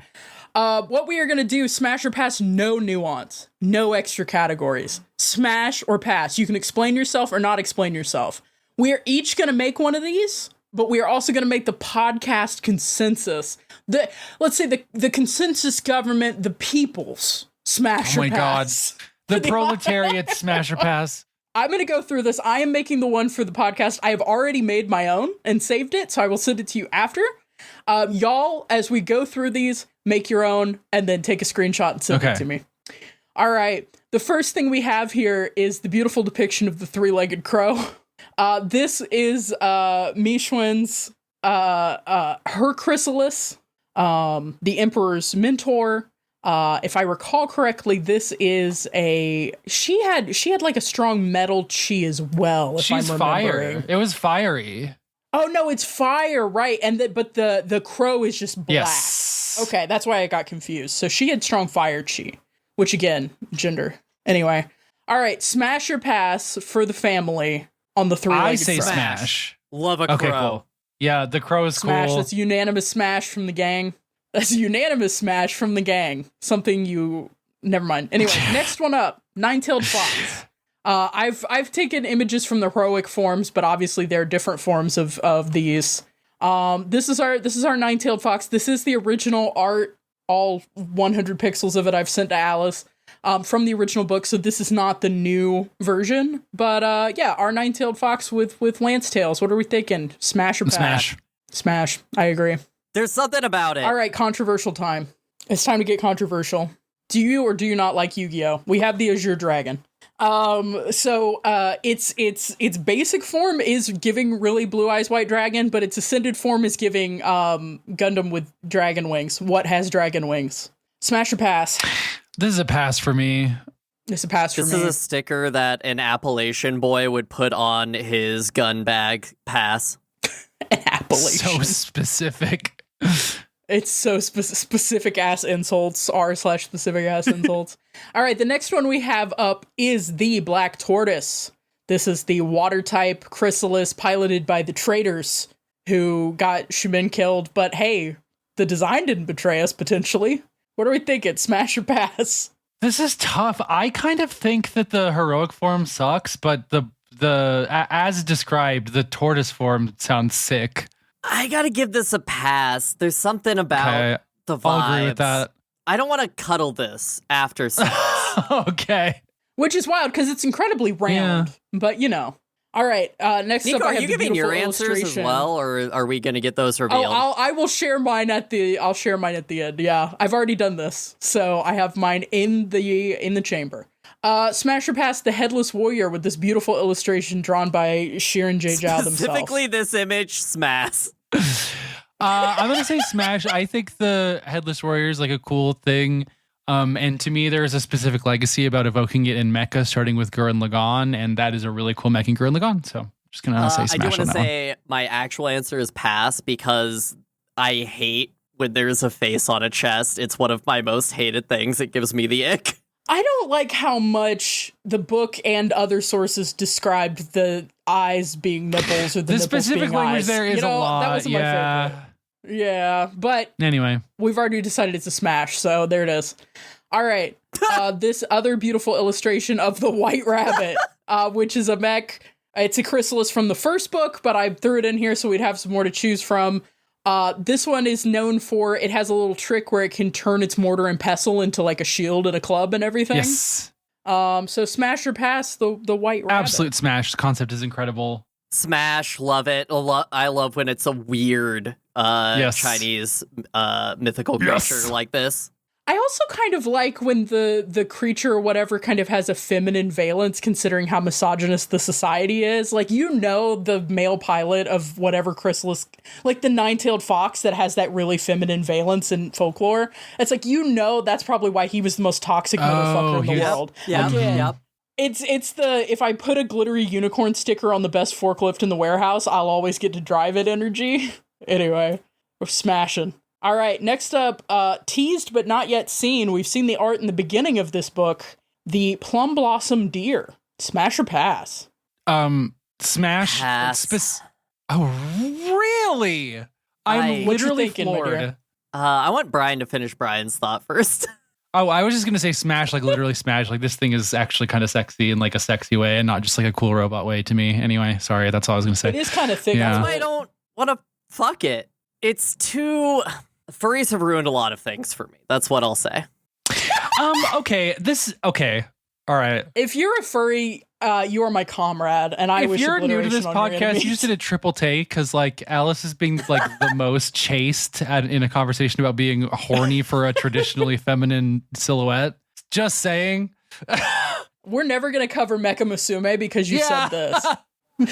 R.I.P. Symphogear coverage. You know what's funny? No, I'm also going to say pass for the same reason Alice did. I only want to fuck mechs if they're not, like, betitted and behipped. I'm really passing it because it doesn't have big-ass titties. This thing looks like it should have had big-ass titties, but it doesn't, and that hurts me. Do you know that deer don't have titties? They also don't have Question wide mark. birthing hips like this. They do have haunches, though, as an ungulate. Okay, we got to move on. The deer defender has entered the chat. The vermilion bird. 100% smash the fuck out of this thing. I agree with putting it in smash for the podcast. I'm gonna put it in pass. I'm gonna put it in smash. I was just like resistant to the idea of the main character mech, but it isn't even really that anymore, and it is really cool. Sideways. I'm also gonna go backwards, smash. I will say dual piloted. I will say I like its basic and ascended form a lot more than its heroic form, which to me does just seem like a Gundam what has hot sauce on it. Sure it does. All right, Whalebird. Smash. Look at his I'm so head. glad that's like a unanimous smash. I was fully ready for y'all to be like, it looks stupid. No, we are all people of taste. If anyone listening to this has not looked up the art of the Whalebird, fucking great. It whips ass, dude. Look at this thing. Holy shit. It's so good. I love the Whalebird so much. All right, we got 2 left. Next up, piloted by our new bestie, Chelo, we have the White Tiger. Smash or pass the White Love Tiger. you, Chielu. This is a metal type. This is a Zord. I hate it. Pass. Love you, Shaylu. This is Alice? a Zord smash. Okay, I am understanding that Damn, divisive. traditionally male-formed chrysalises are easier on my smash and pass metric, if I'm gonna be honest. Oh my god, you're learning shit about yourself. Oh my god, you're like Wu Zetian in here. Oh my god, we're actualizing. I am also gonna go with a pass on this one. It's just a little too... That's some guy, you know? You know what I mean? Anyway, last one. And this is a lot to smash or pass. The Yellow Dragon. Smash. Smash or pass? Smash. All Get of you it. a girl who can do it all. She's a troop carrier. She's got a little guy. She's a big guy. Also, come out of volcano. Can't beat it. I will say my favorite part of Tears of the Kingdom was doing the aerial shit and then you land on the dragons. So that's a smash from me, boss. All right, we have generated the official OSG Smasher Pass for the mechs of Heavenly Tyrant and Iron Widow. This, of course, obviously, is a public tier maker. The link will be available for you to make your own, compare with ours, compare with the podcast official one, compare with our individual ones, see where your tastes diverge, make an argument to us about the thick-thighed deer. Anything is possible. Anything is Make possible. us an argument for the headless warrior. What would you do with that little freak? Please don't directly message us with sexual fantasies about what you do with the headless warrior. Directly but, message me with those. Yeah, I would read those. Yeah. Huh, apparently I smashed the white tiger in this one. See, I'm glad I did it ahead of time, so now I'm having to question myself. One sec, I'm getting something on the Citizen Net. Yes. Check your Citizen Net messages and not just the ones from that really horny girl who knows a lot about theory. All right, so we have a couple of things we can consider. We have that old email from Jer with that mysterious image in it. I'm we already did a bit on that one. We're continuing the bit. We're continuing the bit where it's like, oh, we're continuing the bit. That's good, but what's this below Jeremy's question? Yeah. Well, first of all, it seems like we've been skeeted at. We've been skeeted upon. Still by don't like it. Follower of the show and YouTube commenter and truly excellent kit bash mech builder. Brian posted for us in the chat a really cool kit bash mech that Sasha tagged us in. Yes. It's got a very subtle non-binary pride flag, which I think, if I have one note for Xiran, can you work pride flags into the... I did. But be cool about it. I think this is perfect. I hate when it's extremely overt. You know what I mean? Yeah. Again, I'm a fan of subtlety. Anyway, should we read the text on this? The gun on this thing start with the is text. Nuts. Yeah, go with the text. Oh, Sasha says, yet another robot, this time based on SNAA Thunder In Size Grace Kit. What is SNAA? Do you know, Alice? I don't want to admit it on pod. Do it. SNAA. Do it. Anime? What is it? The official stance of the OSG pod is that Alice knows what SNAA means and won't tell us. You don't need to. I probably don't. Thanks, Ghost. If you've already written that down, thank you. Okay, well, I'll figure it out, but I don't know what it stands for. SNAA is a brand of kit makers that does what we would call legally gray kits, but also just original designs that are fucking banger. So they're not generally from an existing media, or they're this totally isn't the Gundam Wing Zero kind of vibe. Oh, I see. Okay. I like it. I support, that's a small business. And when the revolution comes, your small business, that's not a big corporation. You can keep your legally shady mech kit bash business. Sasha goes on to tag us and says, sharing the mech as a contribution.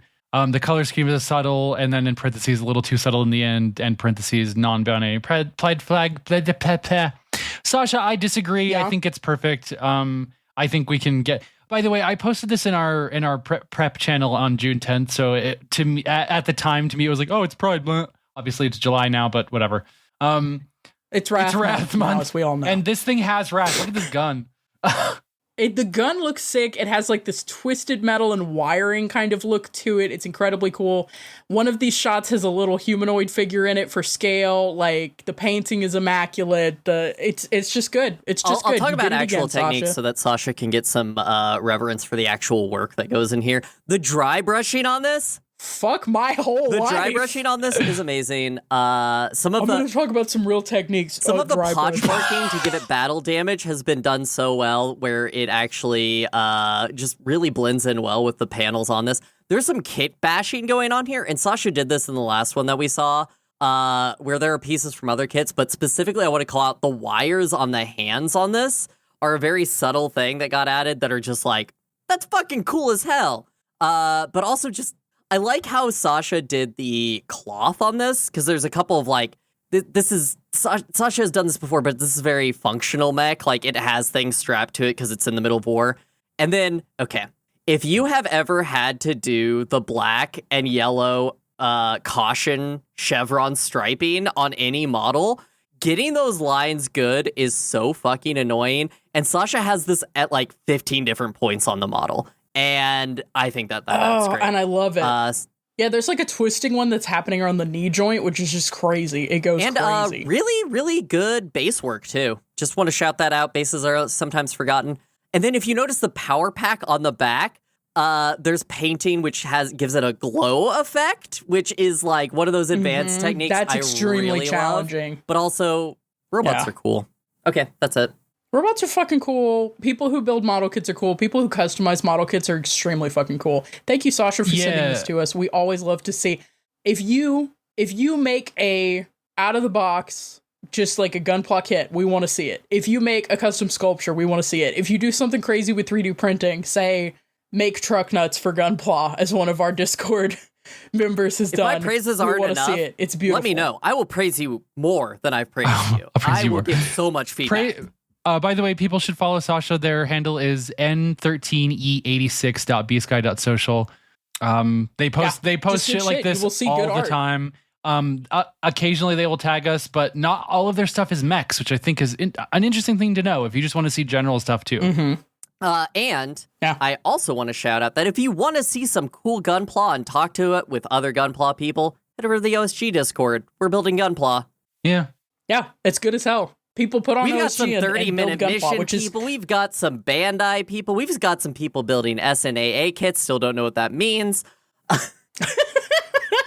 Yeah, we got everybody in there. All of the genders. There are 3 of them. There are 3 genders. All right. We do have another piece of mail here. Just brushing aside this email with the magic card art.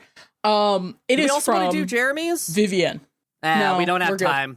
We don't have time. Yeah, we don't have time. It's a long episode already. So this one is from Vivian. The subject: I have question. Do you think you might ever cover Subnautica? One of the main mobility options you have in that game is the prawn suit, which I'd consider a mech. Brian helpfully put images of this in our episode chat. That's a mech, baby. That's just straight up a mech. Played Subnautica. I have not played Subnautica. I played some of it. I have. It's a mech. We probably won't cover it because it is a late game item. Blah blah blah. Whatever. I don't know. But again, we've only done one of the episodes.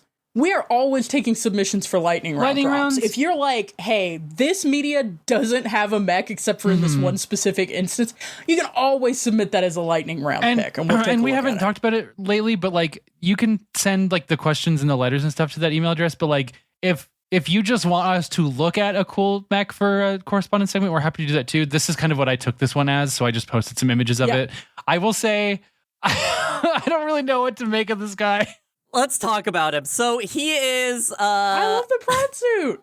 He's a prawn. Listen, if we know anything from Ghost in the Shell, it's that a lot of the design that goes into mobility options underwater comes out weird, but also cool. We like the Guppy from G-Savior. We like that one underwater exploration mech from the Ghost in the Shell manga.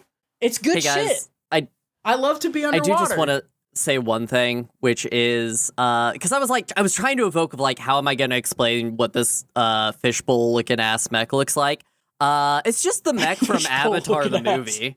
Can you please stop bringing up Avatar the movie? Things we have to go back to Pandora. Things we will not cover. Avatar 2 was a good movie. That is my promise to you. Excuse me. No, it's not, because it doesn't have that stupid fucking manual rear view mirror from a car. You know what? I'm going to say it right now. I don't even care that this is how it got here. Avatar gets an automatic 0 because of that stupid fucking mirror. I actually, out of everything, I do actually like that. I think it's funny. So it's I'm sorry to betray you, comrade. But sometimes you have to coalition build with people who like the main body, which is a cockpit, is just entirely glass, so you can see around. It has the kind of the rounded effects that you would see in the Ocean Gate submarine. It has lights on it. It has changeable tools. I think this is a really good purpose. What you need to know, this is the largest viewpoint in a submersible. This thing seems dangerous. I do. Okay, here's what I flat out no takesies backsies just genuinely like about this mech. The little frog feet. Oh yeah, I love the little frog feet. I love the big grippers. That's a great combo. I like the forward facing big lights. hand grippers. Okay. Yeah. I just think lights anyway, important. you hate to be you hate to be in your prawn suit and you hear that big pop that means the carbon fiber's delaminated. Oh, you just hear it You once. know? Like, It's you just really hate to quick. be- And really only the guys back at base hear it, so... The Ocean Gate could Wait. have been this. But we're glad. Ocean Gate should have been this. You know what my partner said? We watched one of those documentaries. My partner says, do you remember I was in Ireland when this happened? And I was like, what? And they were like, I was being constantly asked about Ocean Gate as if it were my own family. Because it had launched All from Americans know each other. That's real. All Americans know each other and we all go in submersibles. Oh, all right. Well, that was our beautiful questions, our tag from Sasha, our beautiful email from Vivian with the question. We always appreciate a question. And again, for the most part, if you are like, I like this media and it has a mech in it just a little bit, you could feel free to send it in like this, or you could literally, you could skeet it at us. You could email it in and be like, hey, lightning round, and we'll throw it. We have a lightning round channel. We'll throw it in there when we get enough of them together, and when we have no ideas or we want to do a bonus and get drunk, we will take a look at them. All right, that's been this episode of On the Shoulders of Giants, where we discussed Heavenly Tyrant Part 1. Any parting thoughts, gang? Often when people criticize socialism, they comment about breadlines, and I'd like to read a quote. Oh yeah, Chulu raises her tablet. The Ministry of Welfare developed a platform called Citizen Central before the coronation. We all had to download and log in with our identification numbers. Every day there's a list of rations you can redeem from the government. If you have to wait in those lines, What matters is that the option will always be there for those who need it, Wayner says, sounding quite fed up with the amount of privilege in this carriage. Hey guys, check your privilege. Hey guys, breadlines beat the fuck out of starvation. Right. Always, here's my final thought. Always remember, life, it never die. And women are my favorite guy. Thank you so much for that crucial intertext into this conversation. I feel like we're really elevating our consciousness. This is the OSG experience. All of it. Yes. My final thought is a warning. So for the next section, for part 2, chapter 27 through the end of the book, chapter 45 is a very special chapter. There's a scene that happens in it that is a little spicy, as the children say on TikTok. Xiran, on review, once people started reading it and responding to it, realized it wasn't totally clear. They made an edit, and they are asking you to paste it in for clarity. This is an important edit, because it pertains to pegging. Called the Peggy Hill Amendment by fans.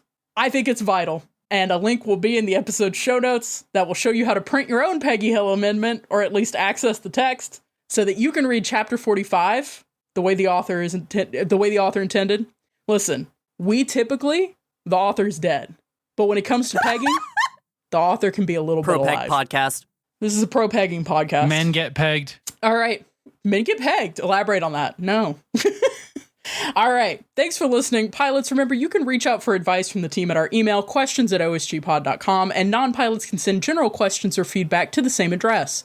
You can also catch up with us on social media. The links are in the description for updates and more. You'll also find a link to the show Discord there. Come hang out. Talk about how men get pegged. No, I'm kidding. No, you can do that. Hold on. We don't do a lot. You can, but please use like spoiler tags. Anyway.